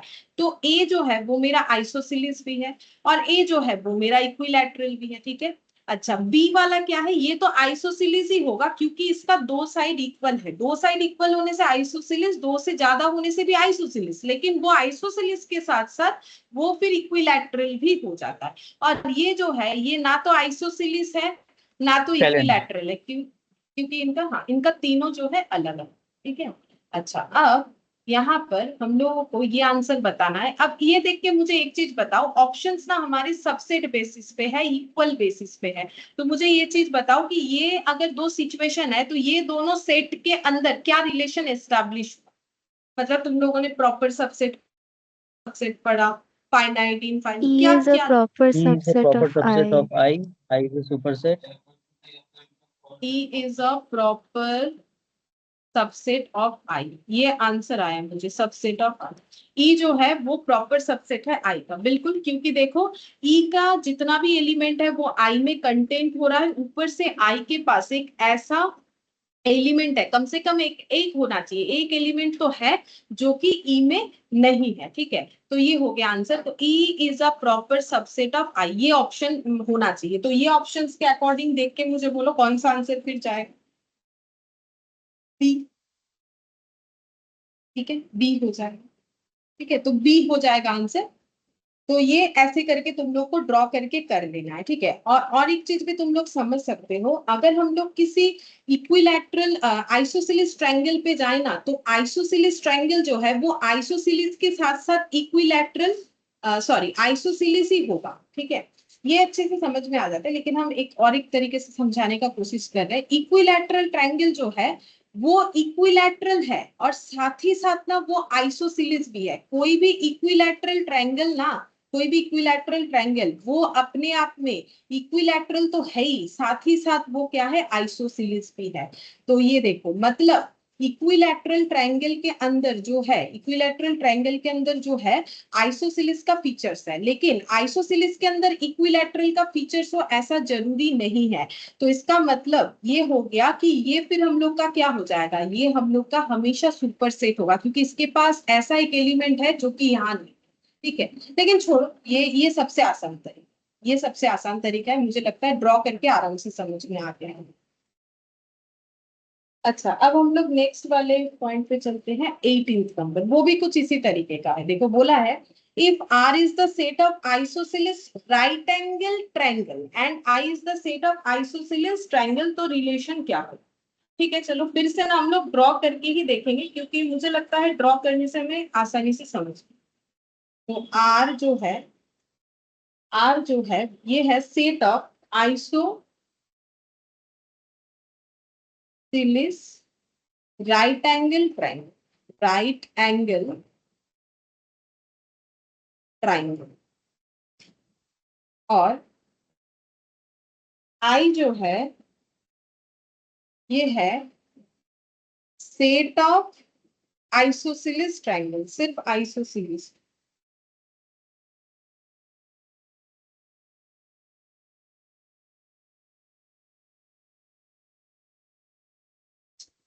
अब ड्रॉ करते हैं, आइसोसेलेस ट्रायंगल का मतलब जिसका कम से कम दो साइड इक्वल हो, और आइसोसेलेस राइट एंगल ट्रायंगल का मतलब है एक एंगल 90 डिग्री का होगा। तो हम अगर ऐसा एक ट्रायंगल बना लेते हैं, ठीक है, ऐसा एक ट्रायंगल बना लिया, तो ये देखो 90 डिग्री बन गया, ठीक है। इतना अच्छा तो हुआ नहीं, चलो 90 डिग्री समझ में आता है, ऐसे होता है तो 90 डिग्री। अब इसका दो साइड का मेजरमेंट लिखते हैं, मैंने यहाँ लिख दिया 2 सेंटीमीटर, और इधर भी मान लो लिख दिया 2 सेंटीमीटर, और इसको मैंने लिख दिया 5 सेंटीमीटर, और इसको मैंने एक नाम दे दिया ए। तो ये आइसोसेलेस राइट एंगल ट्रायंगल बन गया, क्योंकि इसमें राइट एंगल भी है, साथ ही आइसोसेलेस भी है, क्योंकि इसका दो साइड इक्वल है। अब आइसोसेलेस ट्रायंगल का मतलब क्या होता है, आइसोसेलेस ट्रायंगल का मतलब होता है जिसका दो साइड जो है इक्वल है। तो कोई भी ट्रायंगल बना, दो साइड इक्वल है, यहाँ पर मैंने लिख दिया 2 2, और ये मान लो मैंने लिख दिया 3, ठीक है, और इसका नाम मैंने दे दिया बी। अच्छा, अब अगर आर के अंदर मुझे लिखना है तो कौन सा ट्रायंगल का नाम लिखे, दोनों या कोई भी एक, और आई के अंदर लिखना है तो मुझे कौन सा ट्रायंगल का नाम लिखना चाहिए या कितने सारे ट्रायंगल का नाम लिखना चाहिए, क्या कंडीशन हो रहा है?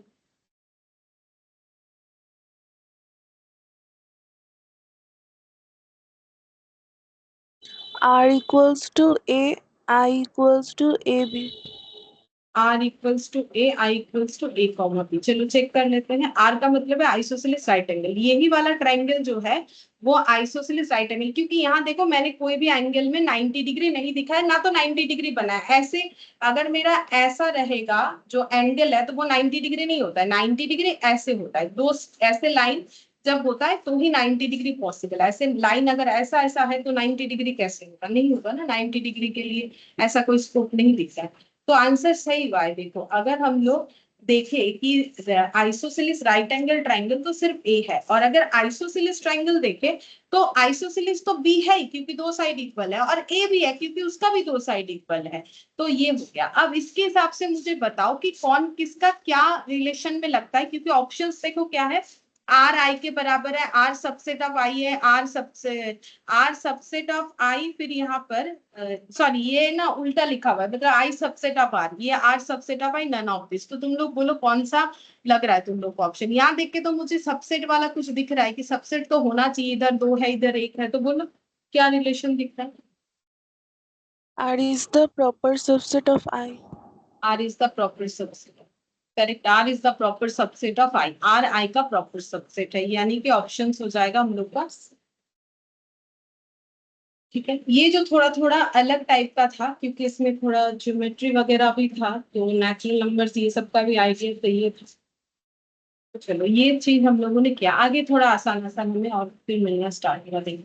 19th नंबर में बोला है N into N plus one divided by two, N is positive integer, तो कौन सा ऑप्शन सही है। तो पहले हम समझा देते हैं तभी तुम लोग आराम से आंसर दे सकते।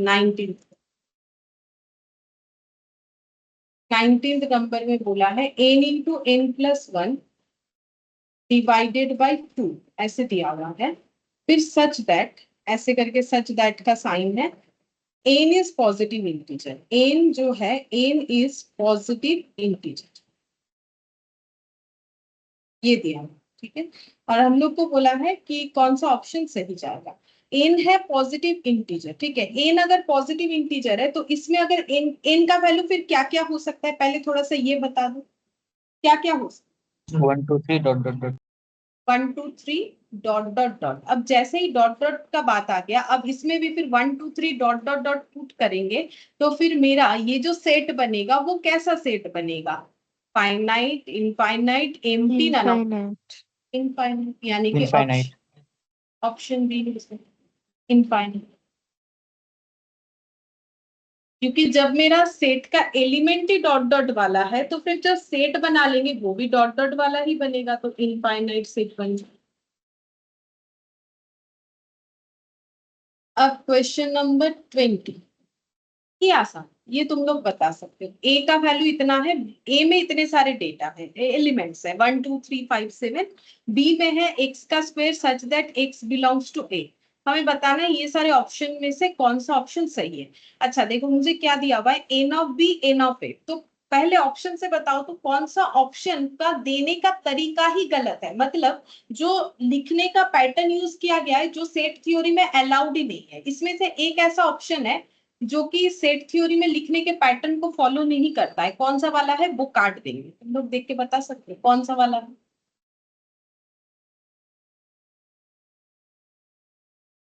एकदम स्टार्टिंग में मैंने बोला था सेट को कैपिटल लेटर से डिनोट करना चाहिए। चलो हिंट्स दे दिया, अब तो बताओ।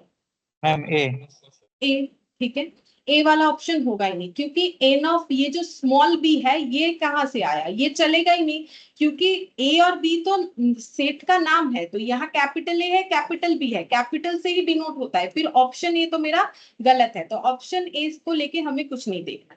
बाकी दिया हुआ N of B greater than N of A हो सकता है, N of A equal N of B हो सकता है, या फिर ये भी हो सकता है। अब N of A N of B ये निकालने बोला है, इसका मतलब हमें क्या निकालने बोला है, याद है इक्विवेलेंट सेट पे पढ़ा था, थोड़ा याद करने का कोशिश करो। Yes, ma'am. Number of elements are same. Number of element in a set, ठीक है, तो हम लोग को नंबर ऑफ एलिमेंट निकालना है। ठीक है, चलो तो नंबर ऑफ एलिमेंट निकाल सकते हैं ना आराम से, क्या प्रॉब्लम है। चलो नंबर ऑफ एलिमेंट निकालते हैं। ए में कितने सारे नंबर ऑफ एलिमेंट है बोलिए, वो तो देख के ही पता चलेगा, यहाँ देख के ही पता चलेगा। 5. तो यहाँ पर देखो हम लिख देते हैं 20, ठीक है, यहाँ पर लिख दिया। ए में है 1 2 3 5 7, जिससे हम बोल सकते हैं एन ऑफ ए कितना काउंट करना है, एक 5 elements होगा। बी में भी 5 एलिमेंट्स, हाँ बी में भी 5 एलिमेंट्स ही। आंसर तो सही आया। देखो बी में क्या है, एक्स का square such that X belongs to A. X का स्क्वायर से मुझे सेट बनाना है, लेकिन एक्स कहाँ से लेंगे, एक्स ऐसा वैल्यू होना चाहिए जो ए में बिलोंग कर रहा है। ये साइन भी हम लोगों ने लास्ट दिन सीखा था ना, बिलोंग्स टू, ठीक है। तो उस हिसाब से मेरा बी सेट जो है उसमें क्या क्या डेटा आएगा, तो एक्स है 1, 1 का 1, square 4, 9, 25, 49. 1 square 2 square 3 square 5 square और 7 स्क्वायर, इसको सॉल्व करने से जितना आएगा, ठीक है, सही बात है। 1 4 9 25 और 49। अब एन ऑफ बी भी निकालना, तो अगर मेरे पास 5 एक्स का डेटा था, 5 एक्स के डेटा को ही हम लोगों ने स्क्वायर किया, तो ये भी 5 ही आएगा, चाहो तो काउंट कर लो। अब आंसर क्या होगा फिर, एन ऑफ ए भी 5 है, एन ऑफ बी भी 5 है, तो फिर आंसर कौन सा होगा? Equal to हाँ C. मतलब ऑप्शन सी, ठीक है, इक्वल मतलब ऑप्शन सी हो जाएगा। N of A equal N of A equal N of B. अब देखो अगर हड़बड़ी में किसी ने भी हो सकता है इसको टिक कर दिया भाई N of B N of A, लेकिन ये बी थोड़ी ना चलेगा, इसीलिए कंफ्यूज करने के लिए दिया है। ये कोई मिसप्रिंट नहीं है, ठीक है, ऐसा लग सकता है कि गलत प्रिंट किया है, नहीं, वो कंफ्यूज करने के लिए ही दिया है कि अगर तुम लोग ऐसा कर देते हो फिर जो है मार्क्स कट जाएगा। अच्छा अब 21 वाले क्वेश्चन में चलते हैं। 21, ठीक है, 21 नंबर क्वेश्चन में, 21 नंबर क्वेश्चन में हमें क्या बोला है, देखो A union A is equal to क्या होगा, ए के साथ अगर ए का यूनियन, हाँ ये सही, होगा। ए सही बात है आंसर। ए के साथ अगर हम लोग ए का यूनियन करेंगे तो हमें वही वाला डेटा मिलेगा, ठीक है, तो ए यूनियन ए का मतलब ए हो जाएगा। अगर किसी को नहीं समझ में आया क्यों होता है, तो हमेशा सेट थ्योरी अच्छा चीज है, एकदम कोई भी छोटा छोटा एग्जाम्पल ले लो समझ में आ जाएगा। मैंने A12 लिखा, तो अगर ए यूनियन ए करोगे तो क्या होगा, 1,2 यूनियन 1,2, ठीक है, और यूनियन का मतलब क्या होता है, मुझे सेट में जो भी दो सेट का यूनियन कर रहे हैं वो सेट का मुझे डेटा जो है वो लेना है, ठीक है, और कॉमन एलिमेंट को एक ही बार लेना है। तो 1 2 1 2, तो मुझे कितना लिखना पड़ेगा, 1 और 2 ही लिखना पड़ेगा। इसका मतलब आंसर क्या आ जाएगा, ए आ जाएगा। तो 21 का ऑप्शन ए हो गया, यानी कि ऑप्शन भी ए आंसर भी ए, ठीक है। अगर यहाँ ए के जगह बी यूनियन बी भी होता तो आंसर बी होता, ठीक है। अगर मान लो एक्स यूनियन एक्स होता तो भी आंसर हम लोग का एक्स होता। तो किसी भी सेट को उसी के साथ यूनियन करोगे तो हमें वही वाला आंसर मिलेगा वापस, ठीक है। अच्छा फिर देखो नेक्स्ट देखते हैं 21 के बाद 22, A intersection A is equal to कितना होगा, Option A number B. Option number B, option number B यानी कि ए, ए इंटरसेक्शन ए। तो फिर से वही एग्जांपल से चेक करो, ए अगर 1,2 है तो ए इंटरसेक्शन ए करोगे तो क्या आंसर आए, 1,2 के साथ 1,2 को इंटरसेक्ट करना है, मतलब कॉमन पोर्शन देखना है। तो ए इंटरसेक्शन ए, तो ये दोनों का कॉमन क्या है, 1,2 ही है, तो 1,2 मतलब क्या है, ए है, तो इसका आंसर क्या हो जाएगा ए। तो ए इंटरसेक्शन ए का आंसर क्या हो जाएगा ए, जो कि हमारे ऑप्शंस बी के साथ मैच होता है, तो इसका आंसर हो गया ऑप्शन।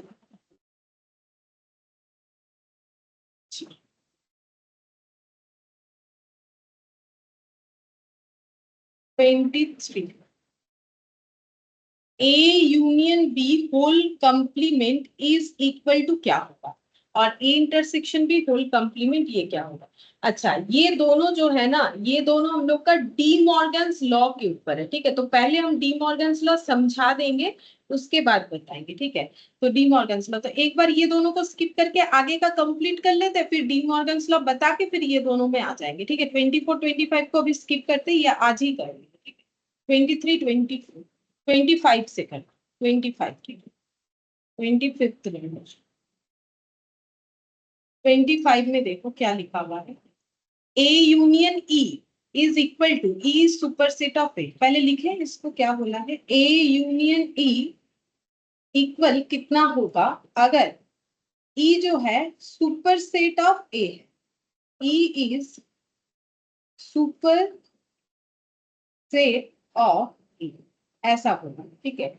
मतलब सिर्फ ए, ई ही जो है वो ए का सुपर सेट है, तो हमारा कौन सा रिलेशन जो है वो सही जाएगा वो हमें बताना है, ठीक है। अच्छा, अब इसके लिए क्या करोगे, कोई भी एक एग्जाम्पल लेके देखें, देखो एक एग्जाम्पल लेके देखते हैं, जैसे कि मान लो मैंने ई में कुछ डेटा ले लिया, लाइक 1 2 1 2 3 3 4 5 5, ठीक है। और ए में क्या लिखोगे फिर बोलो, 4 तक, अगर 1 2 3 4 1 2 3 लिख देते हैं, ठीक है, 3 लिख दिया, तो इससे ई सुपरसेट हुआ, ए जो है वो सबसेट हुआ और प्रॉपर सबसेट हुआ। अच्छा, अब अगर ऐसा कोई सोच रहे हो कि E is a superset of A, तो उल्टा भी तो बोल सकते हैं, A is a superset of B. वैसा तो हमें बोला ही नहीं है ना, क्वेश्चन मुझे फिक्स कर दिया है कि ई ही सुपरसेट है, मतलब इन दोनों में जो रिलेशन है वो प्रॉपर सबसेट का है, इम्प्रॉपर वाला नहीं है, ठीक है। मतलब ई और ए इक्वल नहीं। अच्छा, अगर ऐसा हो रहा है, अब हमें बोला है अगर हम लोग ए और ई का यूनियन करते हैं तो हमारा आंसर क्या होगा। यूनियन करने का मतलब दोनों को मिला के ये लिखना आएगा। है, ये आएगा, सही है। कॉमन एलिमेंट हम लोग का एक ही बार लिखना है, तो 1 2 3 4 5 ये हो जाएगा ए यूनियन ई। तो 1 2 3 4 5 यानी कि आंसर मेरा ई हो जाएगा, ठीक है। तो 25 का आंसर ई, ऑप्शन देखो कौन सा जाएगा, बी, ऑप्शन मेरा बी। 25 26 ये वाला देखो क्या बोला है, 26 number, A intersection E, E is equal to क्या होगा, A intersection E is equal to क्या होगा अगर E is a superset of A. मतलब पहला वाला ही क्वेश्चन है, बस यूनियन की जगह इंटरसेक्शन कर, ये कितना होगा अगर ई ए इज होगा। सुपरसेट ऑफ, ठीक है। तो आंसर मुझे मिल रहा है ए होगा, यानी कि ऑप्शन ए, ठीक है। चलो हम लोग चेक कर लेते हैं, ऑप्शन ए होगा, ठीक है। तो यही एग्जाम्पल से कर लेते हैं, ठीक है। ए और ई का इंटरसेक्शन करेंगे, तो ए और ई का अगर इंटरसेक्शन करेंगे, ए और ई में जो कॉमन है वही लिखेंगे, तो 1 2 3 आएगा, और तो कुछ नहीं आएगा, कॉमन 1 2 3 है। अब ये 1 2 3 किसके साथ बराबर है, ए के साथ बराबर है, ए हो गया, ठीक है। तो इंटरसेक्शन करेंगे तो हम लोग के पास आंसर ए आ जाएगा, तो 26 का आंसर ए, सही ये है। फिर देखते हैं 27 नंबर में क्या बोला है, देखो 27 नंबर में बोला है E union E is equal to, E is equal to कितना होगा अगर E is the superset of A है, ये ब्रैकेट में देना भूल गया है। ई यूनियन ई करने से क्या होगा अगर E is the superset of A है, ये हमें बताना है। तो बोलो कोई भी सेट अगर अपने आप के साथ यूनियन करेगा तो फिर क्या आंसर आएगा, अभी थोड़ी देर पहले ही देखा, ये होगा, ये ई होगा, ठीक है। 27 का आंसर, देखो कोई सेट अपने साथ इंटरसेक्शन, सॉरी क्या बोलते हैं उसे, यूनियन करेगा तो वही आंसर आएगा, ठीक है। तो जैसे कि हम यहाँ पर दिखा देते हैं 27 को, E union E, E union E is equal to कितना होगा अगर E is super set of A, super set of A, ठीक है। तो अगर हम सेम एग्जांपल लेते हैं तो ई यूनियन ई, तो 1 2 3 4 5 लिया था, मतलब क्या 1 2 3 4 5, फिर यूनियन लगा दो 1 2 3 4 5, और दोनों का आंसर देखो 1 2 3 4 5, क्योंकि यूनियन का मतलब होता है कि दोनों सेट में से मुझे सारे डेटा लेना है, कॉमन को बस एक ही बार लिखना है। तो दोनों में सेम डेटा था तो दोनों ही इसका, इसमें इसका कॉमन ही है, तो फिर बस एक ही बार लिख दिया, हो गया, यानी आंसर हो जाएगा हम लोग का ई, यानी कि ऑप्शन ए।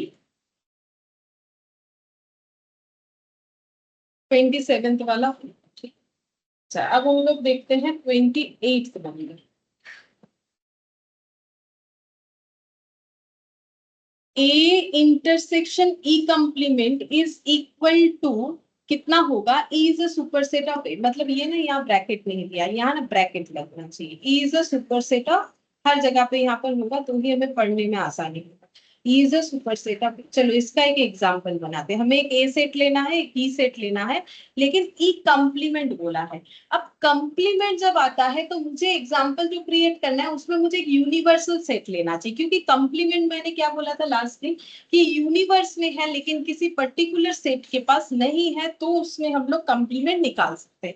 तो फिर मुझे यहाँ पर एक ए सेट बनाना चाहिए, एक ई सेट बनाना चाहिए, और उसके साथ मुझे एक यूनिवर्सल सेट भी बनाना चाहिए। एग्जाम्पल लेके अगर हम लोग करना चाहते हैं तो एग्जाम्पल से अच्छा समझ में आता है तो हम समझाते हैं। देखो, तो पहले मैंने एक यूनिवर्सल सेट ले लिया, तो यूनिवर्सल सेट एस से डिनोट होता है, लास्ट दिन हम लोगों ने पढ़ा था यू से भी कभी कभी डिनोट किया जा सकता है, तो हम इसमें अपने मन से कुछ नंबर ले रहे हैं, 1 2 3 4 5, रैंडमली मैंने यही ले लिया। अब ई जो है, ई का ना कंप्लीमेंट भी है, तो इसका मतलब मुझे यहाँ जब एग्जांपल सेट करना चाहिए तो मुझे ई में ऐसा एलिमेंट लिखना चाहिए जो इसमें है भी और नहीं भी है। मतलब हम ऐसा लिख देते, चलो ऐसा लिख दिया मैंने 3 4 और 5, ठीक है, ये मेरा ई बन गया। मैंने ई लिखा है 3 4 5, मतलब ई का डेटा मैंने 3 4 5 लिया है, और मैंने ई कंप्लीमेंट भी इससे हम लोग बना लेंगे, ठीक है। तो इससे मुझे ई कंप्लीमेंट बताओ तो क्या होगा, कंप्लीमेंट को टू दी पावर सी या डैश से भी लिखा जाता है। कंप्लीमेंट अभी बोला कि यूनिवर्स में है लेकिन उस सेट के पास नहीं, तो ई कंप्लीमेंट क्या, 1 2 1। 1 2 और मुझे क्या चाहिए, मुझे ए चाहिए, कहाँ है मेरा क्वेश्चन, ये वाला ए चाहिए, लेकिन ए जो है वो सबसेट होगा ई का, क्योंकि ई सुपरसेट है ए का। तो फिर मुझे ए में क्या लिखना चाहिए, तुम लोग बताओ। अगर ई ये है, ई और ए में सुपरसेट और सबसेट यानी कि प्रॉपर सबसेट का रिलेशन है, तो ए में मुझे क्या लिखना चाहिए, क्या लिख सकते हो? अगर तुम 3 लोग को 4 भी 3 4 लिख दो, ठीक है, 3 4 लिखोगे तो भी सही है, अगर 3 5 लिखोगे तो भी सही है, अगर 4 5 लिखोगे तो भी सही है, और अगर 3 लिखोगे सिर्फ तो भी सही है, सिर्फ 4 सिर्फ 5 जो भी लिखोगे तो भी सही है, ठीक है। कैसा भी अपना एग्जाम्पल बना सकते हो। तो इससे मेरा क्या रिलेशन निकल के आया, A is a proper subset of E, ठीक है, और E is super set of A, तभी तो रिवर्सली वही होगा, रिलेशन बन गया, ठीक है। 28 वाला बार बार 28 वाला, ठीक है। अब हमें बताना है ए इंटरसेक्शन ई कंप्लीमेंट कितना होगा, तो ए इंटरसेक्शन ई कंप्लीमेंट मुझे करना है, तो ए का वैल्यू क्या है 3 4, और जो इंटरसेक्शन है वो लिख दिया, ई कंप्लीमेंट है 1 और 2। तो बोलो इसमें आंसर क्या आएगा, इन दोनों में कॉमन कुछ है तो ही लिख पाएंगे, अदरवाइज नहीं लिख पाएंगे। बोलो इसके अंदर कुछ डेटा आ रहा है या नहीं आ रहा, नहीं, नहीं आ रहा है। 5। नहीं आ रहा, तो 5 यानी कि नल से, या फिर इसको 5 से डिनोट कर दो, ऐसे भी लिख सकते हो ऐसे भी लगा सकते हो, ठीक है, ये ग्रीक लैंग्वेज है। तो यहाँ पर 28 का आंसर फिर कौन सा हो जाएगा, option B. B, option B.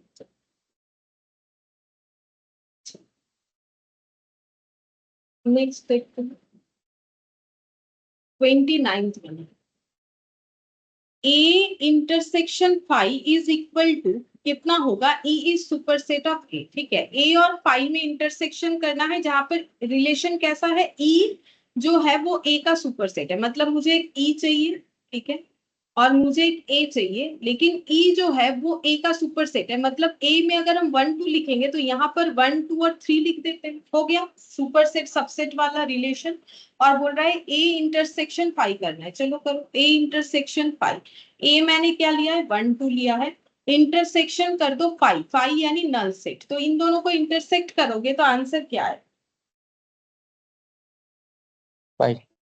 5, ठीक है 5 आएगा, क्योंकि इसमें क्या है 1 2 और कुछ नहीं, यहाँ पर क्या है कुछ नहीं, तो इसके पास भी एक एलिमेंट है जिसको बोल रहे हैं कुछ नहीं, इसके पास भी एक एलिमेंट है जिसको बोल रहे हैं कुछ नहीं, इसके पास भी 1 2 के बाद खाली है, एम्प्टी है ये जगह, और इसका पूरा एम्प्टी है, तो दोनों में एम्प्टी पोर्शन जो है वो कॉमन है, तो फिर मेरा आंसर 5 होना चाहिए। ठीक है, इसीलिए तो नल सेट सभी सेट का जो है सबसेट होता है, लास्ट क्लास में हम लोगों ने पढ़ा था, तो 29 का आंसर हम लोग का सी हो जाए। अब 30th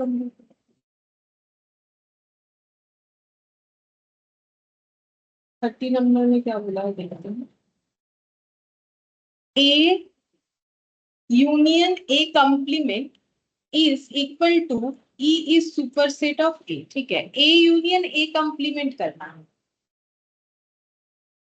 कितना होगा ये बताना है, जबकि रिलेशन कुछ ऐसा है E is super set of A, और जैसे ही कंप्लीमेंट का बात आएगा मुझे एग्जांपल में यूनिवर्सल सेट लेना चाहिए, तो यूनिवर्सल सेट क्या ले, रैंडमली हमेशा लो तो आसानी से एग्जांपल बनता है, 1 2 3 4 5 लेंगे। ठीक है, अब ई में हम क्या लेंगे, ई में ले लेते हैं, यूनिवर्स के अंदर से ही कुछ लेना पड़ेगा, ई में हम ले लेते हैं, चलो 1 2 3 4 ये ले लिया मैंने। ठीक है, और ए में ले लेते हैं 1 और 2। ठीक है, ए में मैंने 1 2 ले लिया, तो ई सुपर सेट ऑफ ए, ये रिलेशन एस्टेब्लिश हो गया।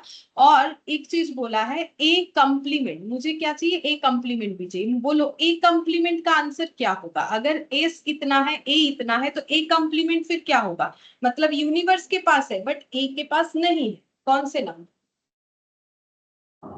3 4 5।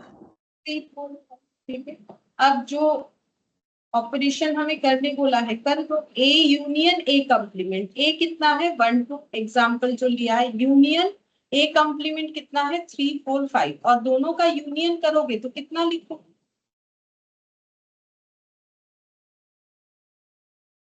यूनियन करने का मतलब तो बोल रहे बात 1 2 3 4 5 ये लिखेंगे ना, सारे डेटा लिखने पड़ेंगे क्योंकि कॉमन तो कुछ है नहीं कि हमारा रिपीट हो रहा है एक ही बार लिखना है। आंसर कैसे पूछा है, आंसर पूछा है कि ई होगा 5 होगा ए होगा नन ऑफ दिस होगा, तो ये मेरा क्या निकल गया है 1 2 3 4 5 का मतलब क्या निकल गया है,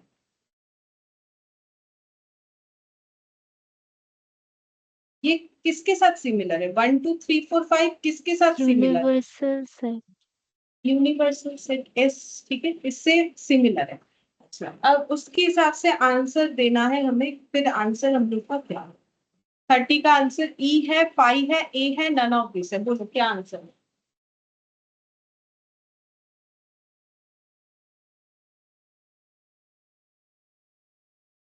None of these.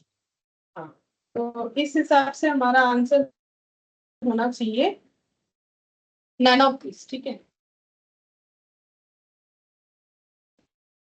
30 का आंसर हो जाएगा नन ऑफ दिस, ये सही है। ठीक है, क्वेश्चन थोड़ा सा मतलब इसका जो आंसर दिया हुआ है यहाँ जो पीडीएफ है उसके अकॉर्डिंग ऑप्शन ए दिया हुआ है ई, लेकिन वो गलत है, अगर हमें ऑप्शन ए ई करना है तो उसके हिसाब से हमारा क्वेश्चन में थोड़ा चेंजेस होना चाहिए, तो क्वेश्चन थोड़ा सा रॉन्ग है, तो हम क्वेश्चन को सही नहीं कर रहे हैं, अगर मुझे ये क्वेश्चन दे तो जो सही आंसर होगा वो मैंने बता दिया, नन ऑफ दिस ही मुझे आंसर फिर देना चाहिए, क्योंकि इसका जो क्वेश्चन को ड्राफ्ट किया गया है ना उसमें थोड़ा सा एरर है। ठीक है, ये क्वेश्चन को अगर नहीं भी करोगे चलेगा, थोड़ा सा एरर है, क्योंकि लॉजिकली देखो तो यही आंसर आएगा, लेकिन अगर तुम लोग आंसर देखने जाओगे तो वहां तुम लोग को दिखेगा कि आंसर ई है। ठीक है, लेकिन ई नहीं आ रहा है, ए यूनियन ए कंप्लीमेंट अगर हम लोग करते हैं तो उस केस में हम लोग का ई तब आएगा अगर हमें फिर कंप्लीमेंट नहीं दिया होता, तो फिर कुछ हो सकता था, मतलब क्वेश्चन के अकॉर्डिंग ये आंसर सही नहीं जा रहा है, तो अभी जैसा मैंने आंसर करवाया वो क्वेश्चन के अकॉर्डिंग सही है। ठीक है, अच्छा 31 में देखो ई दे दिया है, अभी इन्होंने खुद से ही डेटा दे दिया है, और the subset of E satisfying बोल रहा है, जो ई का सबसेट है वो कौन सा रिलेशन सेटिस्फाई करेगा, 5 + x ग्रेटर देन 10 होगा वो सेटिस्फाई करेगा, तो ई दिया हुआ है 1 2 3 4 5 6 7 8 9, चलो लिख के दिखाते हैं, ई दिया हुआ है 1 2 3 4 5 6 7 8 और 9। ठीक है, ये ई दिया हुआ है, मैम और लास्ट वाला क्वेश्चन में ई 1 2 3 4 5 क्यों नहीं लिए, 5 भी तो ले सकते हैं शायद। हाँ ले सकते हैं, देखो वही हम बोल रहे हैं, थोड़ा सा ये अलग है। देखो अगर हम 5 ले तो फिर मेरा आंसर शायद ई आ जाए, ठीक है, लेकिन ऐसा जरूरी तो नहीं है कि मुझे 5 लेना ही पड़ेगा, ऐसा भी तो जरूरी नहीं है ना। दो तरीके से हो सकता है, इसीलिए हम बोल रहे हैं कि क्वेश्चन में थोड़ा सा गलत दिया हुआ है। अगर हम लोग इसको 5 ले लेते हैं ना तो फिर हमारे आंसर के साथ मैच हो जाएगा, लेकिन इसका कोई क्लैरिटी कहाँ है हमारे पास कि यूनिवर्सल सेट में जो है वो सारे ई के पास है। अब ऐसा सोच सकते हो क्योंकि क्वेश्चन मुझे ई कॉम्प्लीमेंट नहीं बोला है तो जो भी यूनिवर्सल सेट में है वो ई में है। अगर ऐसा सोच के करते हैं देन हमारा आंसर जो है 30 का जो है वो हम लोग का आंसर ए, ऑप्शन ए, जो कि आंसर के साथ मैच हो जाएगा।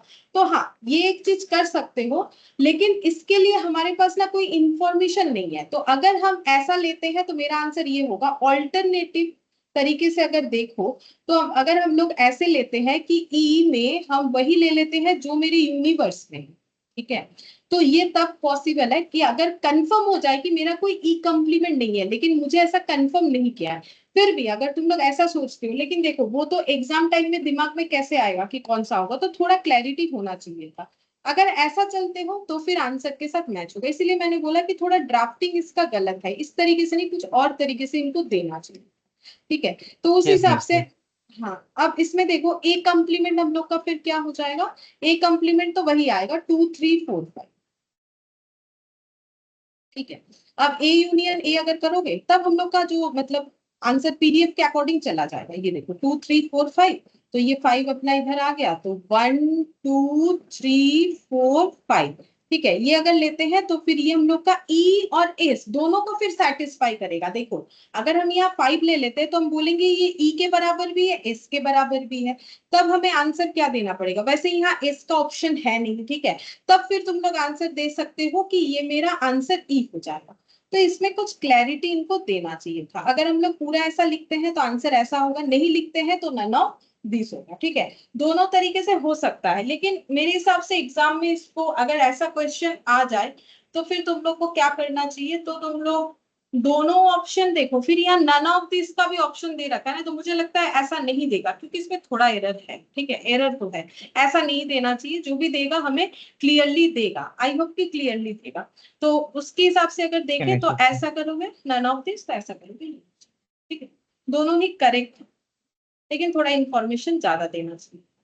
अब हम लोग 31 वाले में चलते हैं। देखो ई का वैल्यू दे दिया है, बोला है कि ई का अगर हम लोग कोई सबसेट बनाएंगे उसमें ये रिलेशन सेटिस्फाई होना चाहिए 5 + x ग्रेटर देन 10। तो सबसेट ऑफ ई क्या होना चाहिए, बोल रहा है कि सबसेट ऑफ ई मेरा कैसे बनेगा, बोल रहा है 5 + x ग्रेटर देन 10 से बनेगा, ठीक है, ग्रेटर देन 10 से मेरा सबसेट बनेगा। तो बोलो सबसेट में मेरा क्या क्या वैल्यूज फिर आएगा ग्रेटर देन 10 वाला।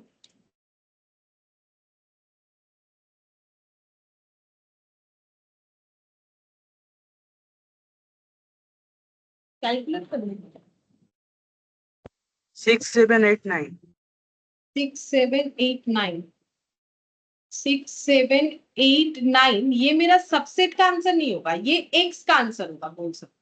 अगर एक्स का वैल्यू हम लोग 6 7 8 और 9 लेते हैं तो हम लोग का आंसर क्या आएगा, मोर देन 10 आएगा। क्योंकि देखो जब 5 + 1 करोगे तो वो 6 आएगा, सेटिस्फाई नहीं हुआ। 2 + 5 करोगे 7 आएगा, सेटिस्फाई नहीं हुआ। 3 + 5 करोगे 8 आएगा, ग्रेटर देन 10 नहीं हुआ। 4 + 5 करोगे 9 आएगा, ग्रेटर देन 10 नहीं हुआ। 5 + 5 करोगे 10 आएगा, वो भी ग्रेटर देन 10 नहीं हुआ। तो 6 7 8 9 आंसर तो सही है, लेकिन ये एक्स का वैल्यूज है, ठीक है। तो अगर एक्स का वैल्यूज इतना है तो सबसेट का वैल्यू क्या है, प्लस करके जो आ रहा है, मतलब 5 + 6 कितना आ जाए, 11, ठीक है। लेकिन आंसर किस बेसिस पे दिया हुआ है वो भी देख लेते हैं। देखो सबसेट जो बनेगा वो ऐसे बनेगा 5 + 6 11, 5 + 7 12, 5 + 8 कितना हो जाएगा 13, और 9 + 5 कितना हो जाएगा 14, ऐसे होगा। अब देख लेते हैं ऑप्शन क्या दिया हुआ है। अगर ऑप्शन ये दिया हुआ है तो ये लिख देंगे। देखो यहाँ पर बोला है कि the subset of is satisfying, ये अगर कर रहा है तो 5 6 7 8 9 6 7, अच्छा इस तरीके से ही दिया है, तो बोलो कौन सा आंसर होगा। मतलब एक्स के कौन से वैल्यू के लिए ये सबसेट सेटिस्फाई हो जाएगा, तो बोलो कौन सा ऑप्शन दोगे, मतलब कौन सा आंसर दोगे फिर तुम लोग। B बी हो जाएगा, ठीक है, 6 7 8। तो ऑप्शन के हिसाब से ये आंसर हो जाएगा। Option B. मतलब यहाँ पर सबसेट का वैल्यू अगर बनाते हो ना, कि अगर इससे हमें सबसेट बनाने बोलता है कि सबसेट में क्या क्या डेटा आएगा, तो ये आएगा, ठीक है, और उसमें मेरा एक्स का वैल्यू ये आ जाएगा, और ऑप्शन मुझे एक्स के वैल्यू के अकॉर्डिंग ही दिया हुआ है, तो ठीक है, आंसर फिर 6 7 8 9।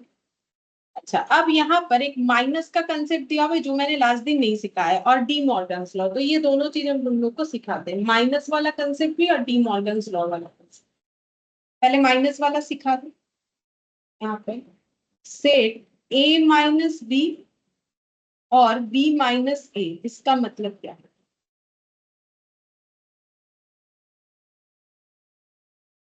मैम जो ए में है वो बी में नहीं है, आई हाँ, गेस। और रिवर्सली बी में है लेकिन ए में नहीं। ए माइनस बी का ए में मतलब नहीं। सीधा सीधा अगर बोले only in A, elements only in A, ऐसे लिखोगे तो आराम से समझ में आ जाएगा। ऐसे लिख लो, elements only belongs to A,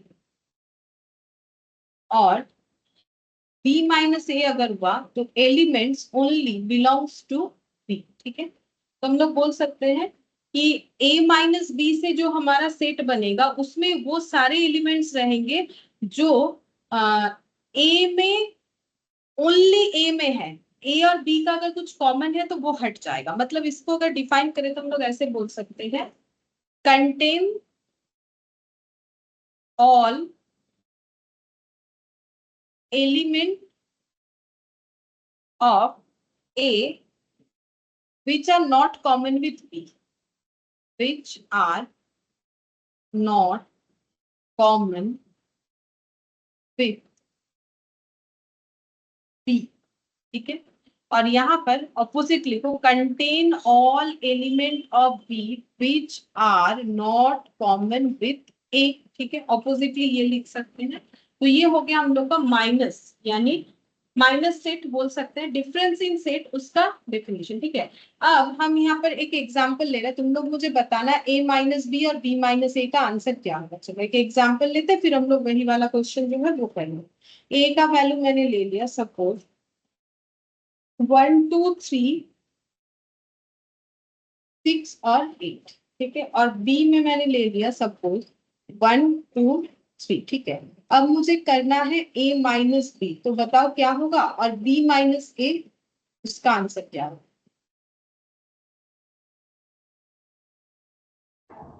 A minus B 6 or 8.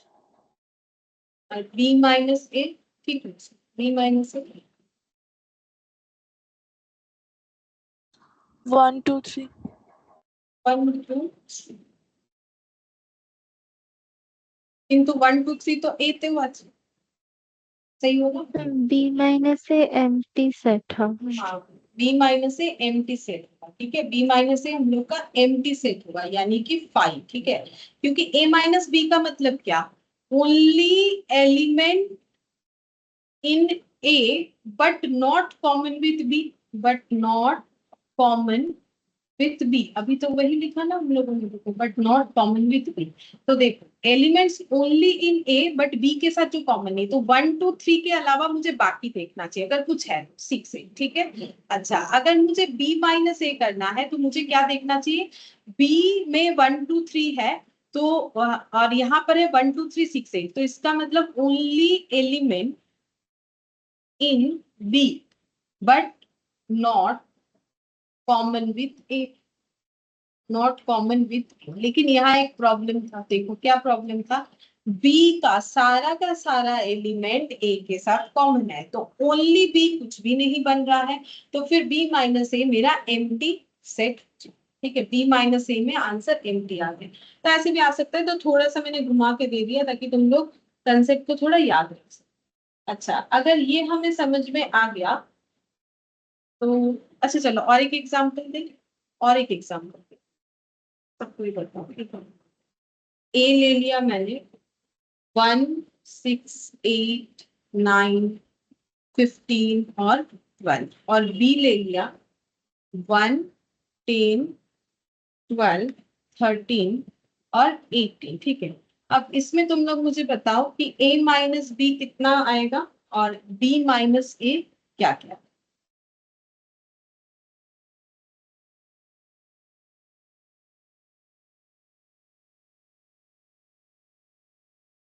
6, 8, 9, 15. 6, 8, 9, 15 और b माइनस ए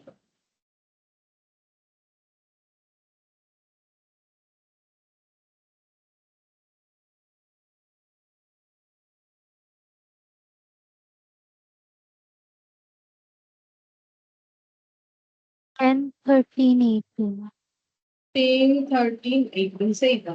देखो अगर किसी को ऐसा लग रहा है कि कैसे आइडेंटिफाई करें तो हम एक तरीका यूज करते, तुम लोग भी कर सकते हो। अगर a माइनस बी है, पहले a का डेटा लिख लिया फिर माइनस b कर दिया। 1, 1 कैंसिल। अच्छा 6 नहीं है, लिख दो यहाँ 6, ठीक है। 8 नहीं है, लिख दो यहाँ 8। 9 नहीं है कॉमन में, लिख दो यहाँ 9। 15 नहीं है, लिख दो यहाँ 15। 12 है, 12 और 12 कैंसिल आउट हो गया। तो इससे मुझे क्या मिल गया? Only elements in A which are not common with B.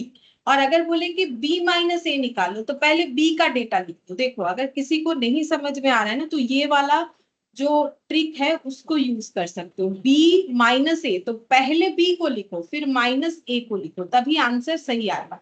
अगर डेफिनेशन से, एग्जाम्पल से अभी तक नहीं समझ में आया तो भी कर सकते हो। 1 b माइनस ए करना है तो पहले b को ही लिखना है। अगर इस ट्रिक के साथ करना है तो कॉमन एलिमेंट को काट दो। 1 1 काट दिया। 10 कॉमन नहीं है तो लिखो ओनली b में आ जाएगा। 12 काट दो, कॉमन है नहीं लिख सकते। 13 लिखो क्योंकि कॉमन नहीं है। 18 लिखो क्योंकि कॉमन नहीं है। तो कॉमन एलिमेंट ऑटोमेटिकली कट हो गया। अगर किसी को डेफिनेशन से या कंसेप्ट से नहीं समझ में आया तो भी कर सकते हो, ये वाला जो ऑप्शन है इसको अपनाओ, ठीक है। तो अगर मेरा a माइनस बी बोलेगा, पहले a लिखो फिर b, जो कॉमन है उसको काटते जाओ। कॉमन कैसे मैच करना है? स्टार्टिंग वाले से नेक्स्ट वाले का, ठीक है। इधर से इधर नहीं, इधर से इधर मैच करना है हमेशा। तो इसी तरीके से अरेंज करके लिख के कर सकते।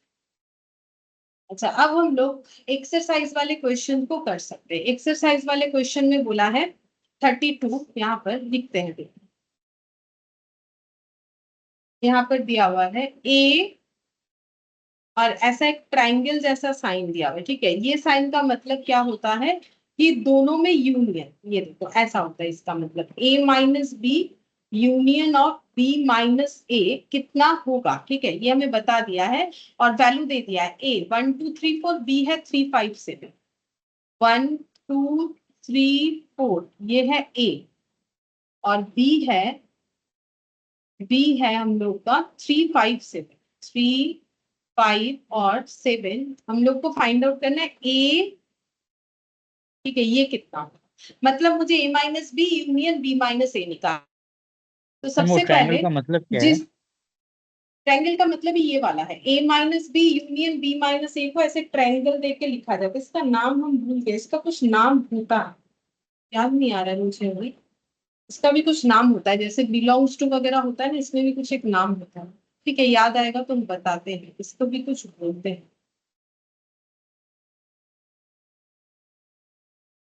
तुम लोग तब तक करो ये वाला, a माइनस बी निकालो फिर b माइनस ए निकालो, ठीक है। जिसको जैसे कंफर्टेबल है, मैंने दो तरीका बताया। फिर उसके बाद यूनियन कर दो 1 2 दोनों। 4 5 7। क्या फाइनल आंसर 1 2 4 5 6? अच्छा मतलब ऑप्शन ए। अच्छा चलो, मुझे एक आंसर तो आ गया ऑप्शन ए। बाकी लोग भी करो।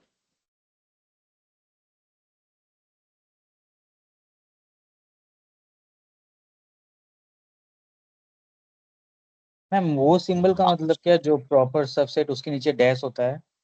इम्प्रॉपर सबसेट, ये देखो आज ही लिखा है ना। अगर उसके नीचे डैश है तो उसको बोलेंगे इम्प्रॉपर सबसेट। देखो आज ही लिखा है। अगर डैश है तो इम्प्रॉपर सबसेट, और अगर सिर्फ ऐसा यू जैसा है ओके मैम। तो प्रॉपर सबसेट।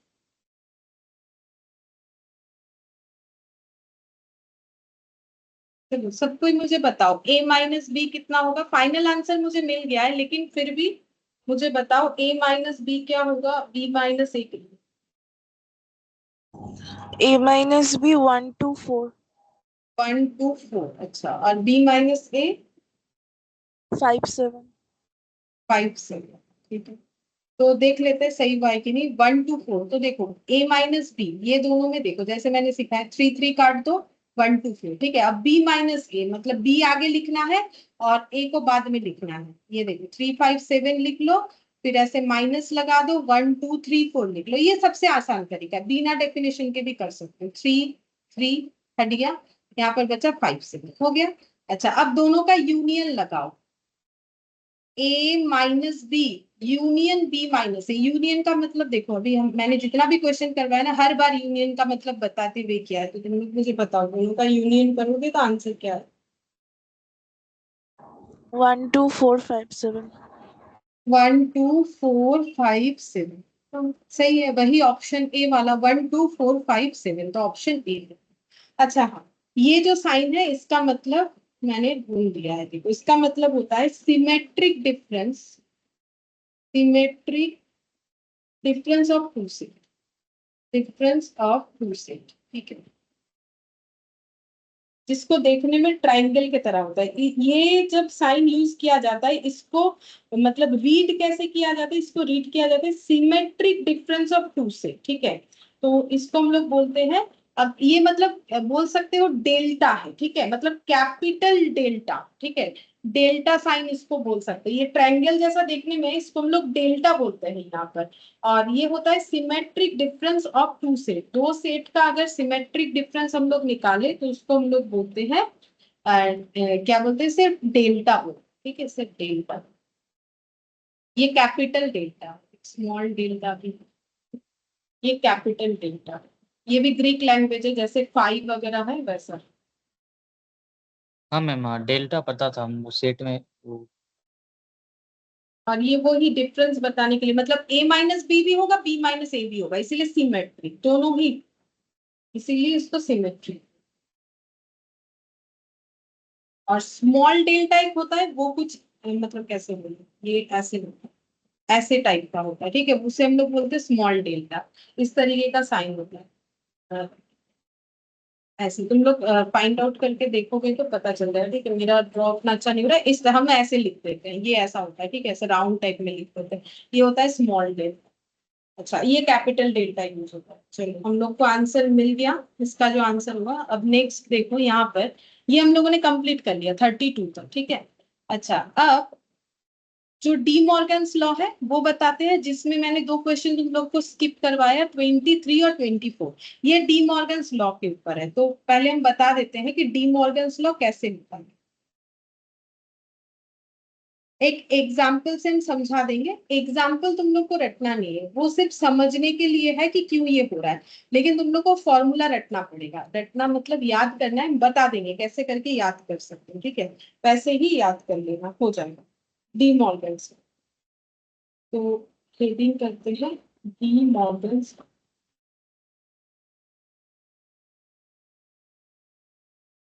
डी मॉर्गन जो है वो नाम,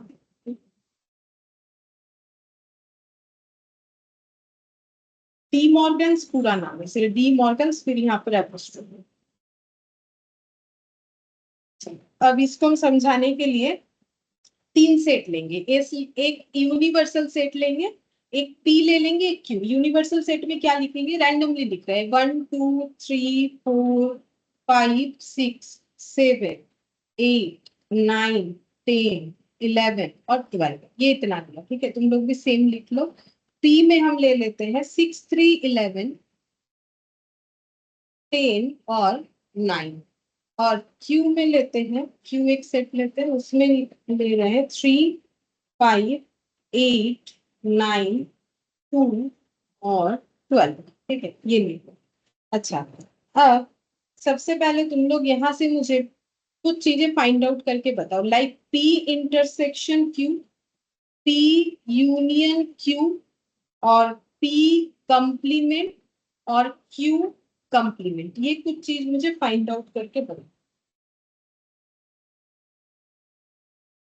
ये जो डेटा है, इससे तुम लोग ये ऑपरेशंस मुझे करके आंसर बताओ। पहले बोलो पी इंटरसेक्शन क्यू क्या होगा, कैसे निकालोगे, इन दोनों में जो कॉमन है, तो 9।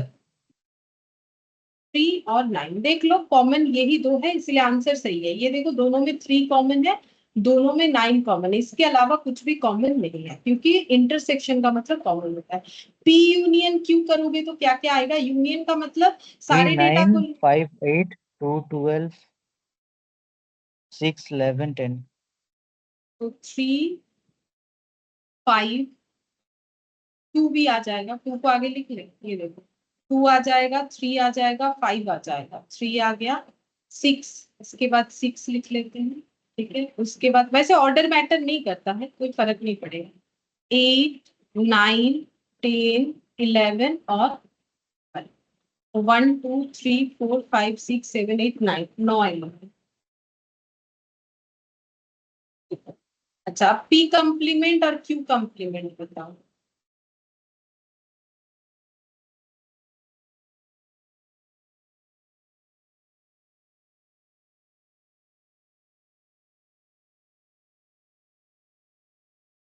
पी कंप्लीमेंट का मतलब पी के पास है, यूनिवर्स में है लेकिन पी के पास नहीं, तो 1 आ जाएगा, पी के पास नहीं यूनिवर्स के पास है। 2 आ जाएगा, यूनिवर्स में है पी में नहीं है। 3 नहीं लिखना है क्योंकि 3 पी के पास है, तो 3 को कोई इश्यूज नहीं, अगर उसके पास नहीं है तो ही उसको प्रॉब्लम है कि मेरे पास नहीं है ये वाला। 4 लिख लेंगे, 5 1 2 4 5 7 8 हाँ 12 सही, देखिए मतलब 6 3 11 10 9 के अलावा सब काट दो, 6 3 10 11 और 9 के अलावा बाकी सब लिखो, यानी 1 2 4 5 7 8 12 हो गया। सेम तरीके से क्यू कंप्लीमेंट ये बताओ। 1 4 6 7 10 11 1 4 6 7 10 11, चलो एक बार चेक भी कर लेते हैं। ये देखो 3 नहीं लिखेंगे, 5 नहीं लिखेंगे, 8 नहीं लिखेंगे, 9 नहीं लिखेंगे, 2 नहीं लिखेंगे, 12 नहीं लिखेंगे, बाकी जो डेटा है वो लिख देंगे। 1 4 6 7 10 11, 1 4 6 7 10 11 हो गया। अच्छा, अब नेक्स्ट हम लोग क्या फाइंड आउट करेंगे, P इंटरसेक्शन Q का कंप्लीमेंट। P इंटरसेक्शन Q तो निकाला, अगर इसका कंप्लीमेंट निकालना है तो क्या आंसर आएगा, और कंप्लीमेंट का आंसर मुझे कैसे दोगे। सिंपल सा बात है कि जो यूनिवर्स में है लेकिन P इंटरसेक्शन Q के पास नहीं है, वही P इंटरसेक्शन Q का कंप्लीमेंट होगा। जो यूनिवर्स में है लेकिन इसके पास नहीं है, बोलेगा मेरा कंप्लीमेंट है, मतलब मेरे पास नहीं है। बोलो कौन सा। 339 छोड़ के सब कुछ। 39 को छोड़ के सारे डेटा, जैसे कि 1 2 4 5 6 7 8 10 11 और, ठीक है, ये हो गया पी इंटरसेक्शन क्यू का होल कंप्लीमेंट। अच्छा, अब पी यूनियन क्यू का भी होल कंप्लीमेंट बताओ, कैसे निकालोगे। यूनिवर्स के पास है लेकिन पी यूनियन क्यू के पास नहीं था, तो उसी को वो बोलेगा मेरा कंप्लीमेंट है। बोलो क्या। 1 4 7 1 4 7, चलो देख लेते हैं। 2 नहीं लिखेंगे, दोनों के पास है। 3 5 6 हटाओ, 3 5 6 ये हटा देंगे। 8 9 10, 8 9 10 ये हट जाएगा। 11 12, 11 12 हट जाएगा, तो बचेगा 1 4 7। चलो सही है, 1 4 7 बस इतना ही होगा, इसके अलावा कुछ नहीं। अच्छा 1 4 7 कंप्लीट हुआ। नेक्स्ट हमें क्या करना है, नेक्स्ट हम लोग और एक डेटा फाइंड आउट करें। P complement intersection Q complement कितना हो रहा है बताओ। तो पी कंप्लीमेंट निकाला हुआ है, क्यू कंप्लीमेंट निकाला हुआ है, दोनों का इंटरसेक्शन यानी कि कॉमन क्या है। 1 1 4 4 7 7 1 4 और 7, ये देखो कॉमन है, इसमें भी 1 है, इसमें भी 1 है, इसमें 4 है, इसमें 7 है, इसमें 4 है, इसमें 7, बाकी कुछ भी कॉमन नहीं। 2 5 8 12 यहाँ नहीं है, तो ये। अच्छा, और हम लोग निकालेंगे P complement union Q complement, ये भी एक बार निकालेंगे। तो P कंप्लीमेंट और Q कंप्लीमेंट को यूनियन करके बताओ क्या क्या लिखे।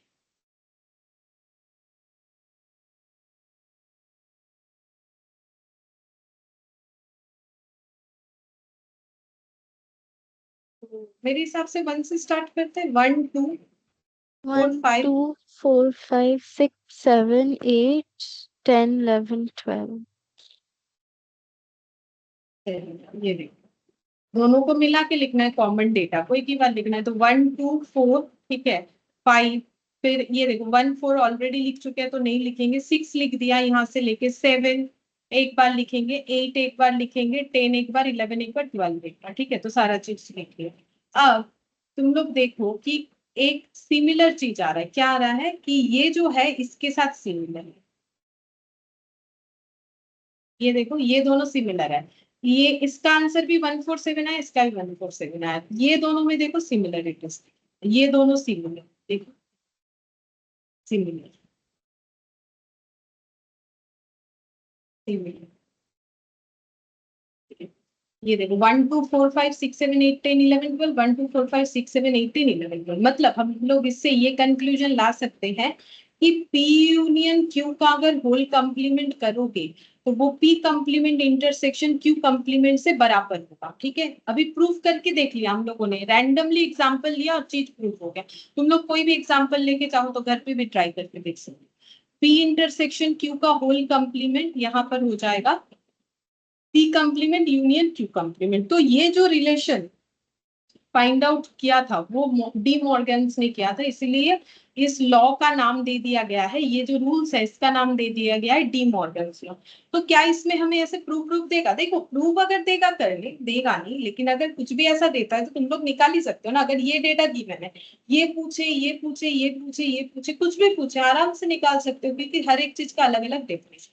अब रहा बात इसको याद करना है, कैसे याद करना है, तो कैसे याद करोगे? देखो सिंपल तरीका है, पहले लिखो P यूनियन Q एक साइड और एक साइड लिखो P इंटरसेक्शन Q, और डी मॉर्गन कॉम्प्लीमेंट को लेके काम किया था, तो यहाँ कॉम्प्लीमेंट यहाँ कॉम्प्लीमेंट, ठीक है। अब जैसे ही ब्रैकेट को ओपन करोगे, जैसे हम लोग प्लस माइनस सोचते हैं ना, वैसा सोचो, ये कोई रूल्स नहीं बता रहे, ये हम याद रखने का तरीका बता रहे। ब्रैकेट ओपन जैसे हम ही किया, ऑपोजिट कर देंगे, अगर यूनियन है तो इंटरसेक्शन ना। हाँ इंटरसेक्शन है तो यूनियन, तो जैसे ही ब्रैकेट ओपन करेंगे तो कंप्लीमेंट सभी में डिस्ट्रीब्यूट हो जाएगा, तो P में भी कंप्लीमेंट आ गया, Q में भी कंप्लीमेंट आ गया। और एक चीज याद करना है, ब्रैकेट ओपन करने से यूनियन मेरा इंटरसेक्शन हो जाएगा, फॉर्मूला याद हो गया। अब इस केस में क्या होगा, ब्रैकेट ओपन करोगे तो P भी कंप्लीमेंट में जाएगा, Q भी कंप्लीमेंट में जाएगा, और इंटरसेक्शन जो है अपना वो यूनियन हो जाएगा, ये इंटरचेंज हो जाएगा, ठीक है, ये वाला इंटरचेंज हो जाएगा। इस तरीके से याद रखना। तो अब हम लोग ये वाला क्वेश्चन जो हम लोगों ने गैप रखा था वो कर सकते हैं, 23 और 24। तो तुम लोग देख के बता दो आंसर 23 और 24 का क्या होगा। अगर A यूनियन B का होल कंप्लीमेंट है तो उसका आंसर हम लोग का क्या? सी। C होगा, ठीक है, क्योंकि दोनों का कंप्लीमेंट हो जाएगा और यूनियन इंटरसेक्शन हो जाएगा। 24 का आंसर क्या होगा? बी।